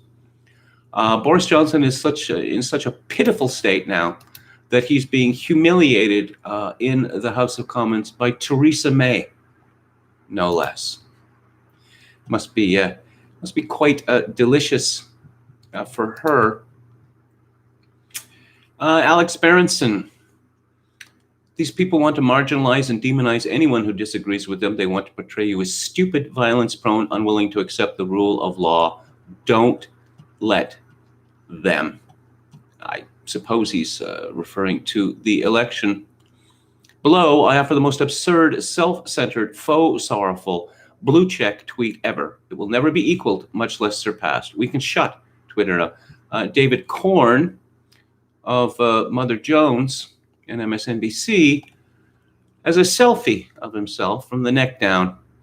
When Trump was elected, I decided I'd only wear black ties. It was a personal and private act of mourning. I didn't say anything about it, and almost no one noticed over these past 4 years. Today, he's wearing a golden colored tie. Well, it's nice to know that he's on the mend. Don't you think? Got reports of concentration camps for recalcitrant COVID people in my province of Manitoba. But I'm going to talk about a movie now, and it is a movie from 1975, and it is a comedy, a satire, a rather sad movie too, although very funny. It is called A Smile, and it is directed by Michael Ritchie. Michael Ritchie had rather a fabulous career, which I suppose petered out. He started off with Downhill Racer, Prime Cut, The Candidate. A year after Smile, he made the Bad News Bears. He made Semi-Tough. He made a Bette Midler movie, Divine Madness. Student Bodies. That's terrible. Just, ugh. He made Fletch in 1985, a movie that I quite enjoyed. And Fletch Lives, the sequel. I thought that was funny. Not as funny as the original, but still good. A movie with Walter Matthau and Dan Aykroyd called The Couch Trip, which I thought was very funny. Dan Aykroyd, I cannot bear Dan Aykroyd. He just does the same thing in everything he's in. He starts spouting jargon. Next time you ever see him in a movie, just watch for this. He'll just start talking about a car engine or something like that, and he'll just go on and on and on and on and on and on to no purpose. But Couch Trip's a funny movie. Walter Matthau is always good. Smile is about a beauty contest. It takes place in 1975 in a town in California called Santa Rosa, which we are informed by a Mexican contestant is very special to her because in Spanish it means Saint Rose. Yes, 1975. So that was 45 years ago. Watching this movie again last night, it might as well be, 300 years ago. The America depicted in this movie has absolutely vanished. It's not just that everyone was wearing hideously wide ties at the time and hideously wide lapels, you know that drill. And apparently sideburns, the bushier the better, were mandatory or close to being mandatory. It's just there's a level of innocence in this movie which is really kind of shocking, particularly when we see the beauty contest, the beauty pageant contestants. There aren't any tattoos. There's no asymmetrical hair. There's just a group of sweet, good-looking young women, well, mostly sweet. And 1975 was a time when the contestants in beauty pageants were expected to be pretty. That has not been the case for quite some time. So this is about a beauty pageant that doesn't exist, the Young American Miss. And it is a big deal to the town of Santa Rosa that the town puts itself out every year for this pageant. And the most important people in the pageant are Bruce Dern, who is a car dealer. He's called Big Bob Freelander. And he's full of corny jokes. There's a lot of corny jokes in this movie, but people told corny jokes in those days. There was a lot less sophistication. Let's put it that way. The other person most important to the pageant is Barbara Feldon, who of course was Agent 99 on Get Smart. She was the top brass girl who growled like a jungle cat. And she is a former Young American Miss herself, and she takes a charge of the young ladies. And so Bruce Dern's wife, we don't really see very much of her in the film. She seems to be distant from her husband for reasons that are not really explained. She seems to be perhaps, weak emotionally, because there's a misfortune suffered by Big Bob, and at which point the wife disappears from the scene. It's too much for her. Barbara Feldon is the perfect woman. She is always well-groomed, always smiling. She's always so organized and hardworking, and it is killing her husband, Andy, who is beautifully portrayed by Nicholas Pryor. He is, I think, the saddest man that I've ever seen in a picture. And one feels guilty about laughing at him, but he is just, his wife doesn't really want to have much to do with him. She certainly doesn't want to have sex with him, and which is something that he is interested in, as of course he would. And so he is taken to drinking, and drinking a lot. And he realized that people see him as the town drunk. But he's stuck. He's stuck in that rut. He makes, attempts to make up with his wife, to become affectionate, and she's not having any of it. She's tired. She's always tired. We have a very good turn by Michael Kidd as the famous American dancer and choreographer, as the choreographer of this pageant. And he is he's an angry man. But I suppose he's angry for a reason, in that this pageant, they're cheap. I guess all of these pageants are cheap. He's hired for $2,000 for the week. Later, he gives back $500 after, well, he's pretty much bullied into it, because this ramp that he's created for a musical number means that they can't sell golden circle tickets. And after one of the girls is injured, he loses that battle of wills. He's not going to have a woman injured on his watch. The MC of the pageant says that the girls start out terrible, absolutely terrible. They got no experience in dancing or showmanship, really. The MC of the pageant, Ted Farley, says, "You know something? You did a hell of a job. And Tommy French says, yeah, I took a bunch of nice high school kids and turned them into Vegas showgirls. It's an odd thing watching this beauty pageant because it is mostly innocent. I mean, the way that the contestants look at it, the way that the people in Santa Rosa look at it, but it's a meat market. And Michael Ritchie, it's rather Hitchcockian that he incriminates us as voyeurs because you want to see a bunch of good-looking, 18-year-olds in their underwear. Guilty. And this movie is about voyeurism of various kinds. Big Bob, his son, is called Little Bob. And he has two friends. And this little gang there reminded me of just how disgusting teenage boys are. Little Bob has a plan. He's going to get a hold of a Polaroid camera because, of course, you don't have to take them to a developer. And he's going to take nude or semi-nude pictures of the beauty pageant contestants.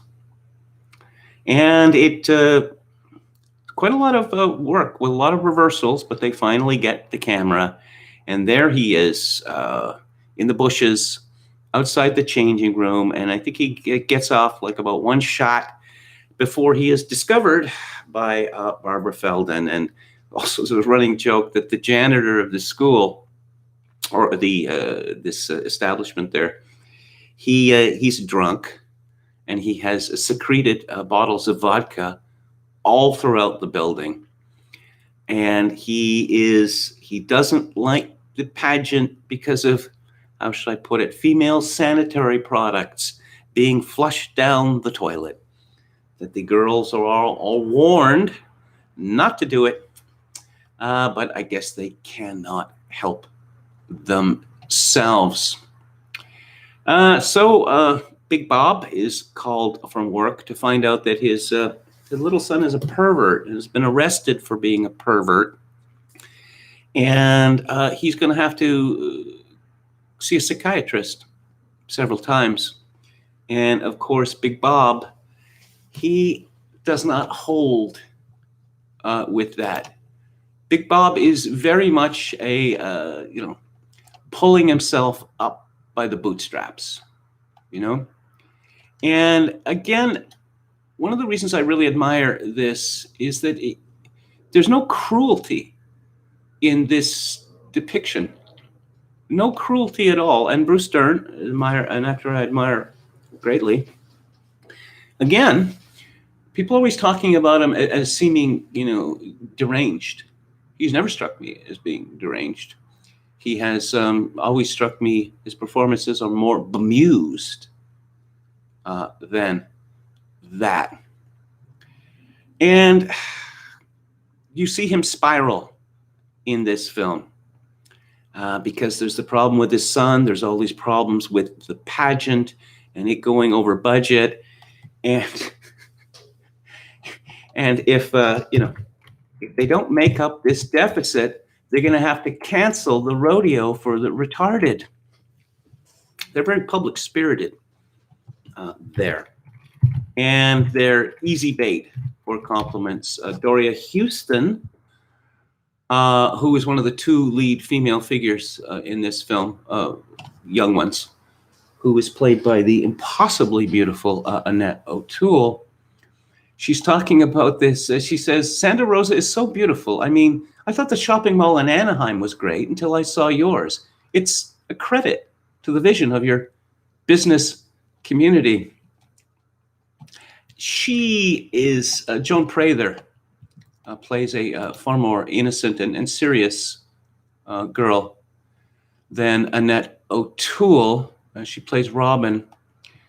And I suppose you could say that Annette O'Toole is everything that she is not, but of course she is drawn to her as an example because she has got lots of beauty pageant experience, and she is so poised and so beautiful, confident as well. But Annette O'Toole, Doria, she knows the score. She knows that it's that it's about tits and ass, put it crudely. And she and Robin are sharing a room, and Doria is telling her about some of her pageant history. And she says, "I won Miss Teenage Complexion." And Robin says, "I don't think I've heard of that one." Doria says, "It was sponsored by this horny old dermatologist in Orange County. He rented a room at the Disneyland Hotel, got 16 girls in bathing suits, and he had his own beauty contest." Robin says, "You're kidding me. Well, didn't you get mad?" Doria says, "No, I won $200 and had a wart removed." It's a very practical girl. Who else? Melanie Griffith, a very young Melanie Griffith, is in this film. And Colleen Camp, the Queen of the Bees. You've seen her in all sorts of things. Election and Clue, and many other, Die Hard with a Vengeance, many other fine films. Yeah, it's definitely a good-looking bunch of young women, no question about it. Colleen Camp's, her talent is packing a suitcase. One of the judges says, "Packing a suitcase? I can pack a suitcase." The other judge says it's the only thing that she could do without falling off the stage. Annette O'Toole's talent is she actually performs a striptease to the strains of Beethoven's Ode to Joy.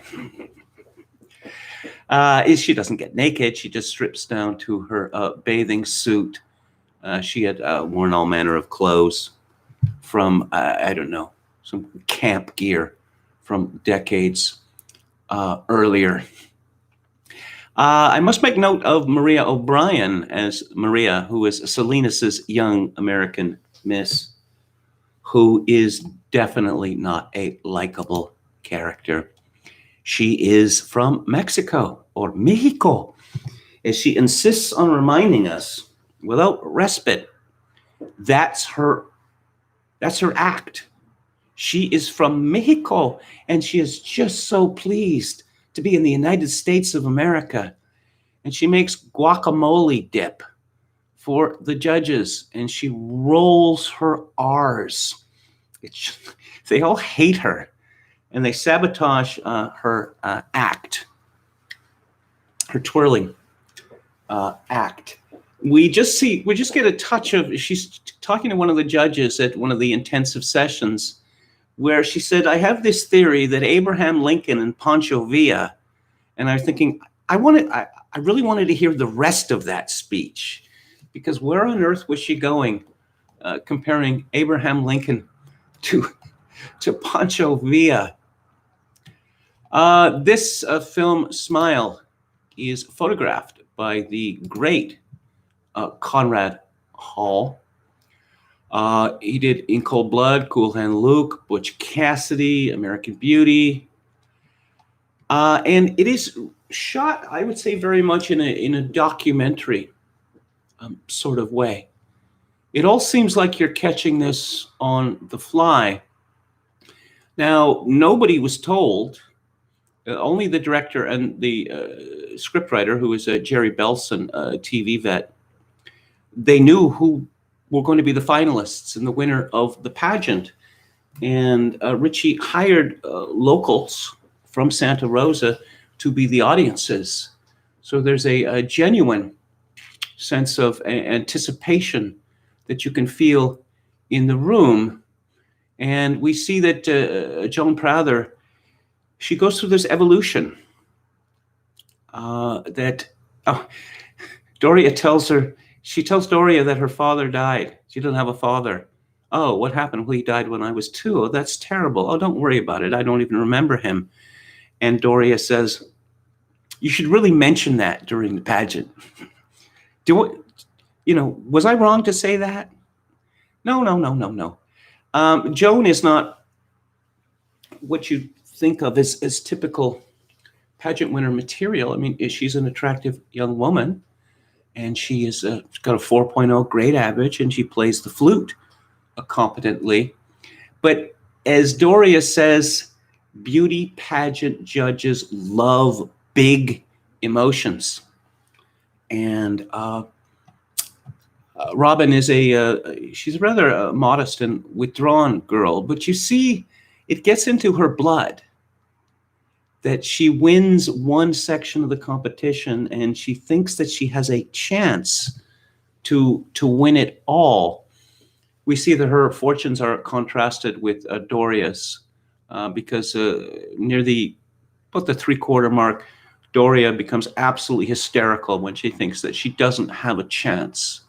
Oh, you can just stop trying to make me feel better, she says.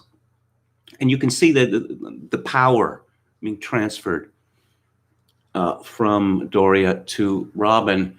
But then Annette O'Toole Doria, she gets her confidence back. Now, I mentioned Barbara Feldon as Brenda DiCarlo, the pageant organizer. There's a side plot involving this ridiculous service organization, the Exalted Roosters, and they're dressed up in gowns, like the KKK, and they have a dead chicken, and the chicken has to be kissed in a place where you wouldn't want to kiss a chicken. And Bruce Dern has decided that this is going to cheer up his friend, Andy, his oldest friend. And it doesn't. It has the opposite effect. And Andy goes home and his wife, I just had the carpet cleaned. Then she next sees him with a gun in his mouth. And he says, don't worry, I'm on the paper. I'm not going to get blood all over your freshly cleaned carpet. And she says, oh, yes, just you're always a coward. Take the coward's way out. And he says, you're right. I'm not the real problem here. You are. And he turns the gun on her, which results in a minor wound. She doesn't press charges because it would embarrass the pageant, which has already been embarrassed with the arrest of Big Bob's son. And she bravely, gamely shows up with an arm in a sling. Meanwhile, we see Andy in the jail cell shortly before he's released, and he seems to be a different man entirely. He's smiling again. He's no longer depressed. Big Bob is aghast when Andy says that he's going to have to leave town. No, you can't leave town. And again, these people, they love their town, which is a good thing. And he tells a story to Andy. Andy becomes irritated with him. He says, you're a goddamn Miss American girl. You really believe in all the cliches. But he tells this story. Bruce Dern tells this story. And Andy says, doesn't anything ever get you down? And Big Bob says, yeah, I get my apple cart upset sometimes. I just learned a long time ago to accept a little less from life. That's all. Want to know who taught me this great lesson in life? Elizabeth Taylor. What? I never bothered to tell you the story because I don't believe in negative stories, but one time I actually had a date with old Liz herself. You're kidding. Nah. Do you remember when I went off to junior college in Los Angeles? Well, I had a class with a guy that was Liz Taylor's cousin. He fixed me up with her. What was she like? I never met her. You just said, no. I just said that I had a date with her. I never said that she kept it. You should have seen all the preparations I made. I went out and got the best flowers that I could find and a great table at the world-famous Coconut Grove restaurant, and then she never showed up. That was the weekend that she ran off and married the hotel guy. I'm sorry. Oh, you don't have to be sorry.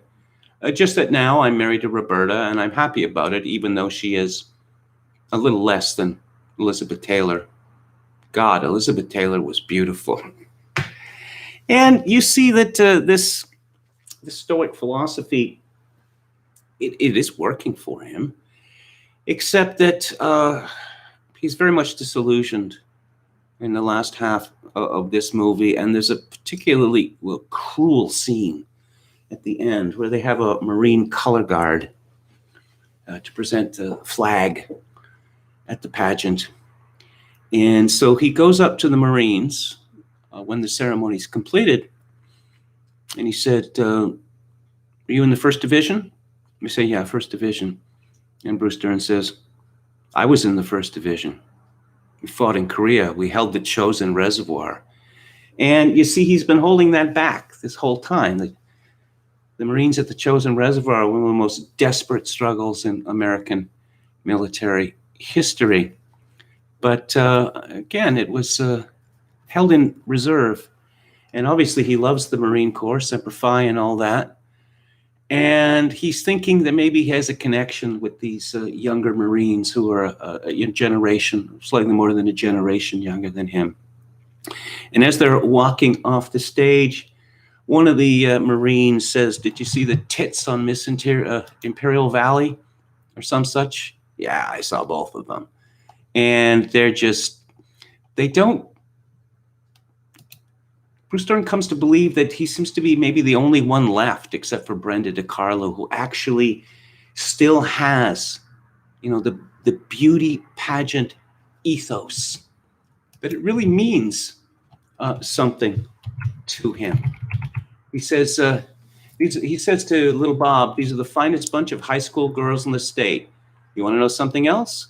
One of the most exciting things about growing up, one day you'll find yourself interested in all sorts of new things. Yeah, little Bob says. You're tops, says Big Bob Friedlander. I very much enjoy this film. It is very good in every respect. And again, the power of its satire comes from the fact that it is not seeking out easy victims. There's no straw men that get knocked down. It's a very quotable film. And I suppose if you're like me and you have a nostalgia for America, California especially, before it was paused, you will find this movie Smile to be a revelation. So let's go to the chat here. Hang on just one second here.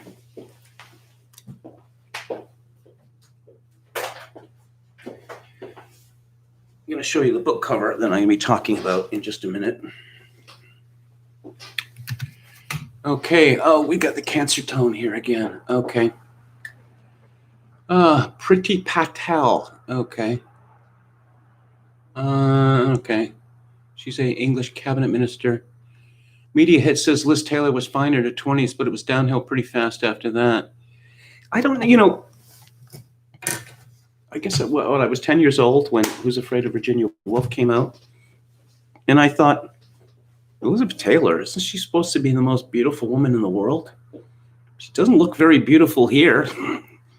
And then for the rest of the 60s, she was just played these, blousy, loud, blousy roles where she was, fat and always yelling. So that was my first impression of her. I didn't know her from, Butterfield 8 or the movies A Place in the Sun, say. Oh, we're using the word pog. Are we? Really?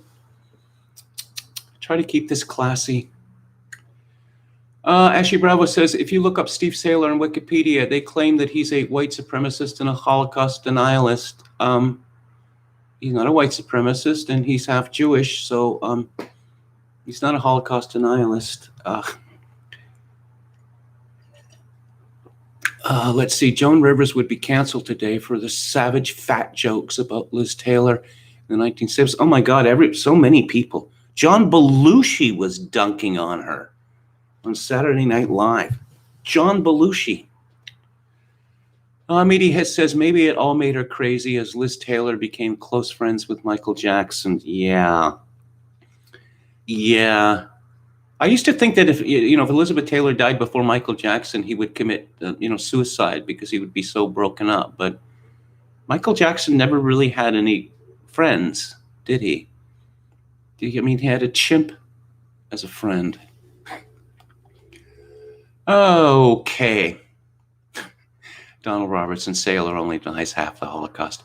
Very funny. Ricardo Williams says, what will we do now that Trump has lost? I don't think that it is definitive that he has lost.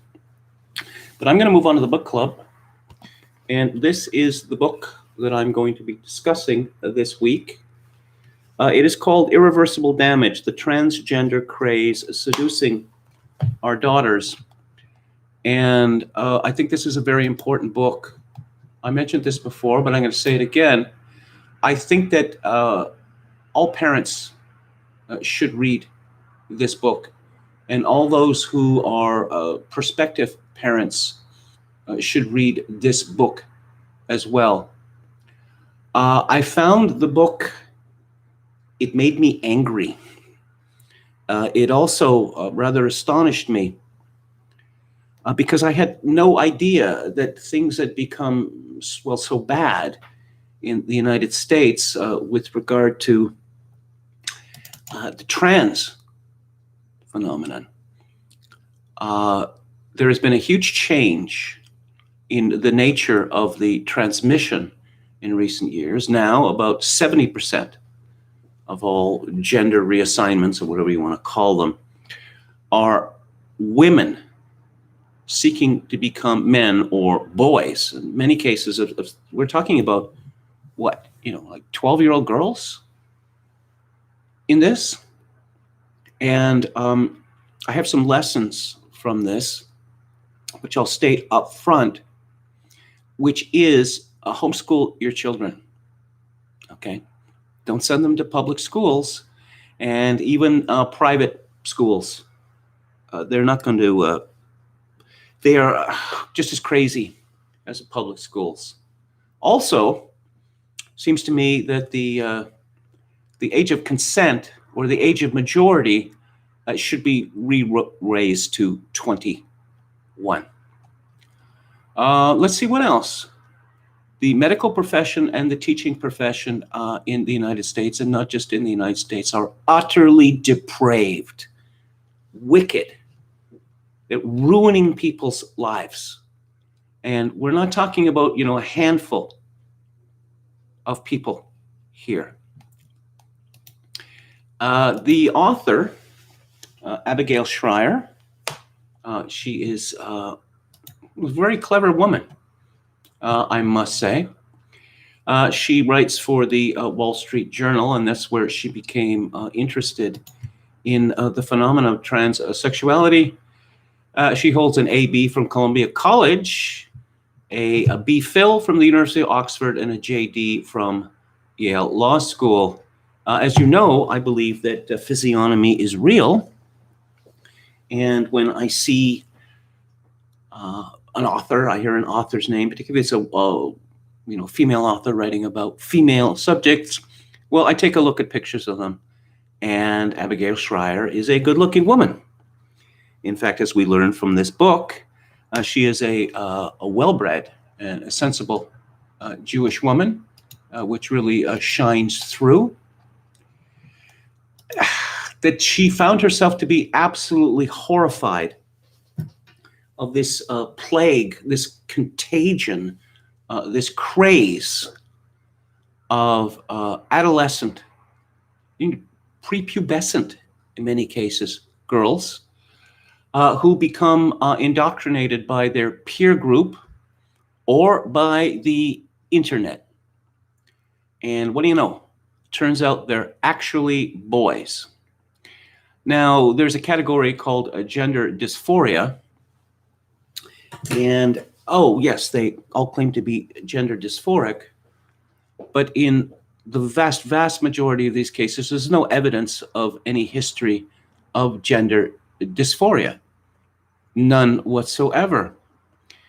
And worse still is that there's absolutely no evidence that any of the interventions which are made hormones, puberty blockers, even what is disgustingly called top surgery, which is a reference to a double mastectomy, which is done on a voluntary basis. There's no evidence that it helps these girls. In fact, the evidence seems to be quite the opposite. Oh, yes, I should mention this. One of the things I took most strongly from this book is that for all this talk of feminism, the power of the feminist movement and women breaking through the glass ceiling, it's obvious that we are consumed with misogyny, that women are hated, that women are considered detestable. You can see this in two ways. That any man who decides that he's a woman, apparently he is a woman according to law, and he can insinuate himself in women's spaces, and it is very dangerous to speak out against this. Similarly, so many of these girls that Abigail Shrier writes about have come to the conclusion that women are essentially worthless, that you want to be a boy, you want to be a man, because they're the people who get things done. They're the people who have the real accomplishments.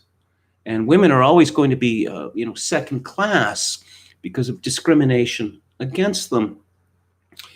These women, young girls that Shrier is writing about, they're white, they're upper middle class or rich. They are high achievers, typically both academically and in sports or in disciplines like ballet. And it struck me very forcefully that this craze, this contagion, as Shrier calls it, for girls to become boys is because we're treating these girls like boys anyway. Boys are by nature very competitive, much more competitive than girls are. But no, we must take little girls and turn them into little boys, at least mentally or in terms of their expectations. And I really think this is a major reason for this mania. The author describes it to previous manias of the recent past. Let's see, there's anorexia nervosa. There is repressed memory syndrome. Remember that? Remember when everyone had all these repressed memories floating to the surface, drawn out by therapists? And multiple personality disorder. Multiple personality disorder and repressed memories they're discredited now. We don't, I don't think the people involved in the medical profession, I don't think they like this brought up very much. But of course, with anorexia, the point is made by Shrier, as it is made by all the critics of this contagion. We do not let anorexics direct their own treatment. And we do let self-identified trans girls direct their own treatment. And this is called gender affirmation. And it is been adopted by the schools. And one of the things that horrified me about this book was that, so maybe your daughter has expressed some interest in this and you're worried. And then you find out that, for a year or two or more, that she has been dressing as a boy at school. She has adopted a boy's name. She has a new name, which is used to her at school, and the parents are not informed about this. Parents are not informed typically when hormones get involved. These are dangerous drugs. These are dangerous drugs which typically result in a freezing of the body at the time that the hormones, the testosterone, started to be taken. The body does not develop beyond that, and there seems to be evidence that that the growth of the cerebral cortex, which typically goes on until about the age of 25, that these girls on this therapy, their brain stops developing. So they're trapped. They're permanently adolescents. Oh, yes, binders. Very fashionable now for women to bind their breasts. That is to say, to flatten them with a device which makes it appear that they don't have any breasts. And it turns out that this is not good for the body, as one might expect. So many of these girls, they watched videos on YouTube, or they went to Tumblr groups, and they just became obsessed with this, that these are the real family, these YouTube influencers, and that you don't need your parents, especially if, if they're suppressive and transphobic. What you want is a glitter family. That's what they actually call it. That's what they actually call it. And it is very seductive to these girls.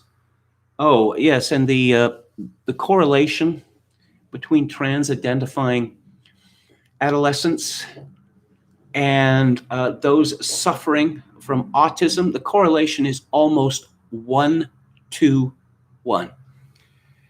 And Schreier speculates in the book that so many of these positive diagnoses of trans amongst these girls, it is simply a misdiagnosis of autism. But they become heroes. They become heroes at their schools. They become heroes on the internet. Oh, and there's the necessary suffering, with the binding and sticking a 3-inch needle into yourself. As she writes, an obviously female Alex Bertie vlogged at age 17, documenting her first injection of testosterone. A nurse shoves a needle in, and I'm like, that hurts a little more than I thought it would. There was like a spike of pain, and then as she injects it, the pain kind of like goes up a little bit, just slowly increasing. Alex Bertie was more than up to the test. I'm not going to lie, it hurt, it fucking hurt. But you can't join a church without a baptism, can't claim to be blood brothers unless you spill a little blood. This is the trans bar mitzvah, and it is joyously undertaken. Pain is proof of commitment to the cause. Obviously, it's a bearable pain and completely worth it. Alex Bertie reassures his viewers before exclaiming, "Yeah, I'm on testosterone. I'm not pre-T anymore." You can almost hear him address his YouTube congregation. Today, I am a man. One of the reasons why this contagion has proved so irresistible is flat out blackmail.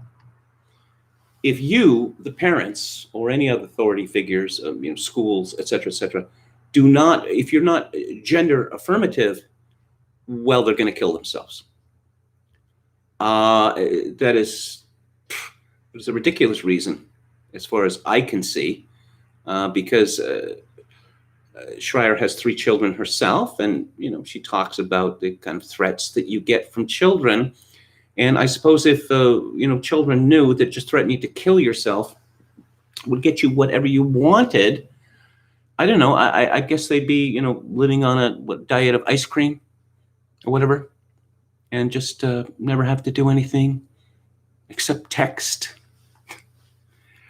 Yes, but even the many of these women who have had this so-called top surgery and the creation of an artificial penis using flesh from a forearm. I don't want to go too much into this because it is too fantastic. It's too disgusting, but some people have this done. The people who go from female to male, well, they can't have children, and they can't have orgasms either. It's Schreier goes into some detail about the collapse of interest in sexual behavior amongst modern young people. And she blames this on social media and the internet, that young people don't seem to have friends anymore. Also, they are constantly being, I don't know, manipulated by their helicopter parents, that everything that they do must be, you know, a means to some sort of end, getting into the top school and the like. Briefly put, young people don't seem to have much in the way of fun anymore. Now, oh yes, we must be gender affirmative because bullying will result. I don't really have as strong feelings about bullying as the author does. Obviously, I think that it is wrong for people to be, you know, physically abused. I mean, in a serious form, you know, in a threatening, possible, you know, leading to serious injury or death. But bullying is how social conventions are enforced. And Schreier is very good on the subject of bullying amongst girls. The girls seem to be, you know, it's one thing to go up to someone and, you know, call him a rude name and, you know, punch him in the shoulder or whatever, but girls are just experts at psychological torture. And yes, so you get these clusters of girls who experience what has been called rapid onset gender dysphoria, where it just, all of them, just large groups. She mentioned something about the power of suggestion, that there was no such thing as anorexia in Hong Kong. It was unknown until there was a television report on some young woman who'd had it, and I believe died of it. And suddenly there was an outbreak of anorexia in Hong Kong. Christopher Lasch noted in 1977 that young people who had been raised in what might be called child-centered environments, that they exhibited the kind of characteristics one would associate with a totalitarian regime. You know, one of them is this fanatical need to fit in with the peer group, and this desperate sense of needing to be thought authentic. Of course, if everyone is, you know, doing something crazy, fitting in, I don't really see how that has much to do with authenticity. There are many sad stories in this book of parents whose lives were ruined by this madness, and they found out that they can't speak out against it. It is almost, you know, verboten. And it is freedom of speech, freedom of thought seems to have largely disappeared in the United States. You know, she makes a reference to some teenage girl smoking a cigarette, and I thought, yes, I realized with horror that these parents would rather have their daughters cut their breasts off than smoke cigarettes. How about that? Huh? She also talks about the decline of lesbianism, that lesbianism is very much passé. So you're still a woman, though, right? You're not transitioning into anything. And that amongst young girls, lesbianism is seen as a joke. It's seen as a kind of a porn category. And she describes the horrific effect of exposure at an early age to pornography has on today's children. She writes, if women my age have seen any pornography at all, they likely picture the videos their brothers and boyfriends once watched, a woman's face frozen in an expression of startled ecstasy, as if she were cresting a hill on a roller coaster into which she had voluntarily strapped herself, breasts bare and bouncing, stealing the show. She may not have been the picture of dignity, but at least she seemed to be having a good time. Pornography has always been shocking and offensive to young women who first encounter it, but today's internet porn adds a layer of menace choking has become so common among all categories of viewing on Pornhub that there is no separate rubric for it. As The Guardian noted of commonly depicted scenes, women are choked with anything from a penis to a fist to the point of gagging, and in some cases almost passing out. At the end of the scene, the woman says, often in a hoarse voice, how much she loved it. Abigail Shroud goes, she tells the case histories of famous doctors, experts in the field, who were made non-persons because they had doubts, various degrees of doubts about this mad rush to turn men into women and men into women and women into men. There was a notorious case in Canada a few years ago where a world-renowned physician was dismissed from his clinic in Toronto. They had to give him a large payout. And the man who ran the clinic at Johns Hopkins University, he eventually came to the position that it shouldn't be done for this reason. Why? The author has a, how shall I say, she has a more positive view of transsexualism than I do, writing that it seems to work for some people. But the fellow from Johns Hopkins said that it is unethical for physicians to become involved with this because there is no proof that this will lead to improved conditions for those involved. If there's no proof that it makes people better, then how can they do it? But when one learns about the curricula, the sexual curricula for students, say in California, starting in kindergarten and going to grade 12, that the educators, as they would style themselves, have come to the conclusion that apparently the anus is the most popular, or certainly most important sexual organ. It is not, of course, a sexual organ. But no, telling all the teens about fisting. So I'm going to end with a list of suggestions that she makes. Don't get your kid a smartphone. That is number one.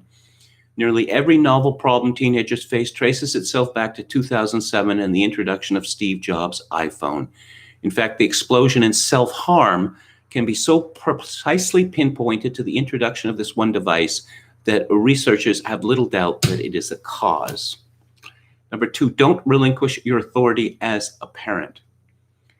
3, don't support gender ideology in your child's education. 4, reintroduce privacy into the home. For nearly all the parents I spoke to, their daughter's announcement on social media of a transgender identity was a turning point. From then on, everyone knew. From then on, and sometimes despite their daughter's lingering doubts, their daughters felt locked in. It became a choice they couldn't easily take back. 5, consider big steps to separate your daughter from harm. Now, she writes of families who packed up, quit well-paying jobs, moved across the country. I don't know that this is an option that many people would have. Number 6, stop pathologizing girlhood. Yes, exactly.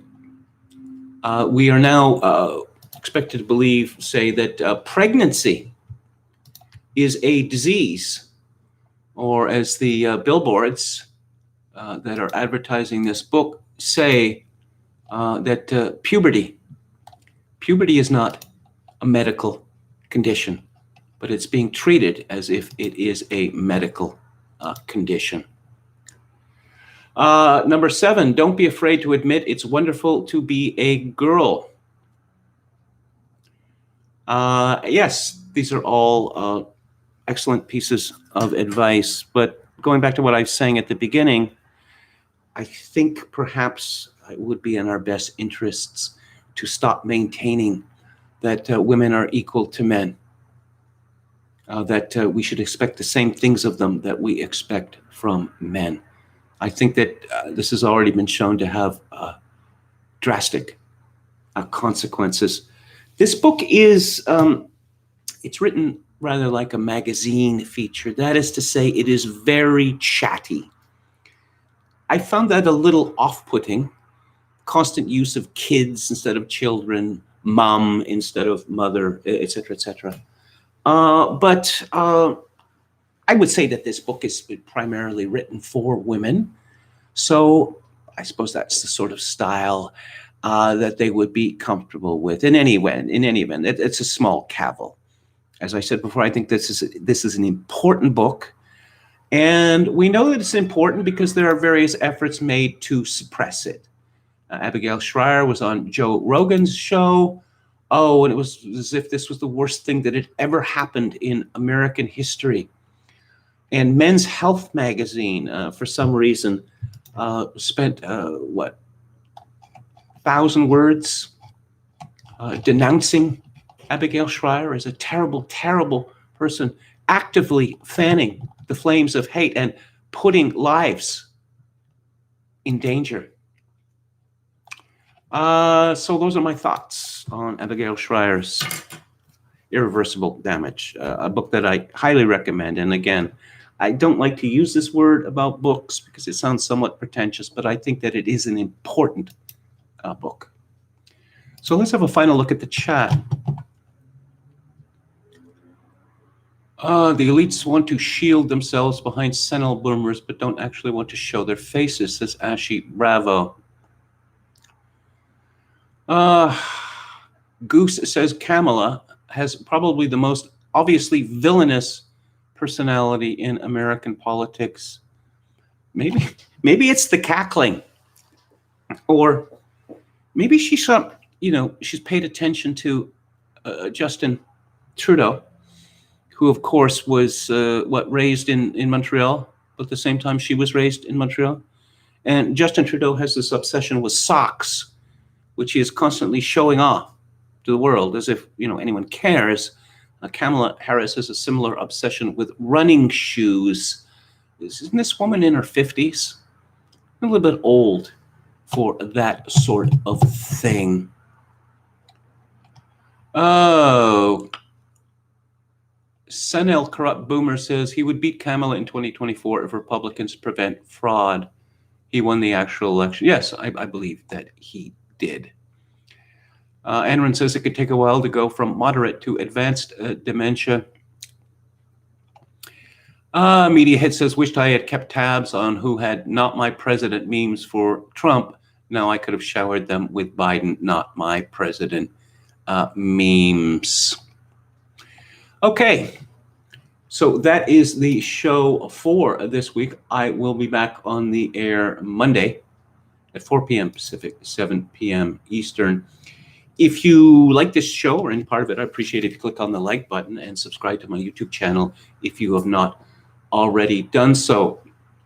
Next week on Theater Thursday, Head McNeck put me up to this. Robert Zemeckis' 1988 blend of live action and animation, Who Framed Roger Rabbit? And no, the title does not come with a question mark for some reason. Robert Zemeckis used to be so good, and then he just became really serious and boring. On November 19th, I'm going to be discussing a great pre-code film, I'm a Fugitive from a Chain Gang by Mervyn LeRoy.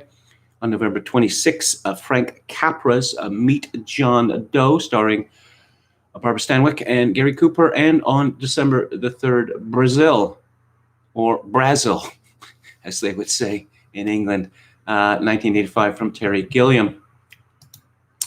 On the book club, let's see what's coming up. Oh, yes, a critical biography of Stanley Kubrick by David Mickes called Stanley Kubrick. On November 20th, in honor of the 100th anniversary of The Miracle of the Vistula, White Eagle, Red Star by Norman Davis.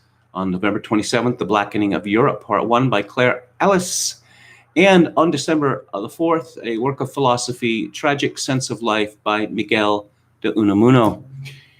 If you would like to contribute to this live stream, which is always very much appreciated, especially now, my PayPal account is kevin_grace@hotmail.com. Once again, kevin_grace@hotmail.com. If you're Canadian, you can send me money directly via interac@kevingrace@shaw.ca. And I shall leave you with this: in these days of social atomization and civilizational collapse, I do dearly wish that you, my dear viewers and listeners, manage to find a genuine human connection in order to ease the burden. Good night.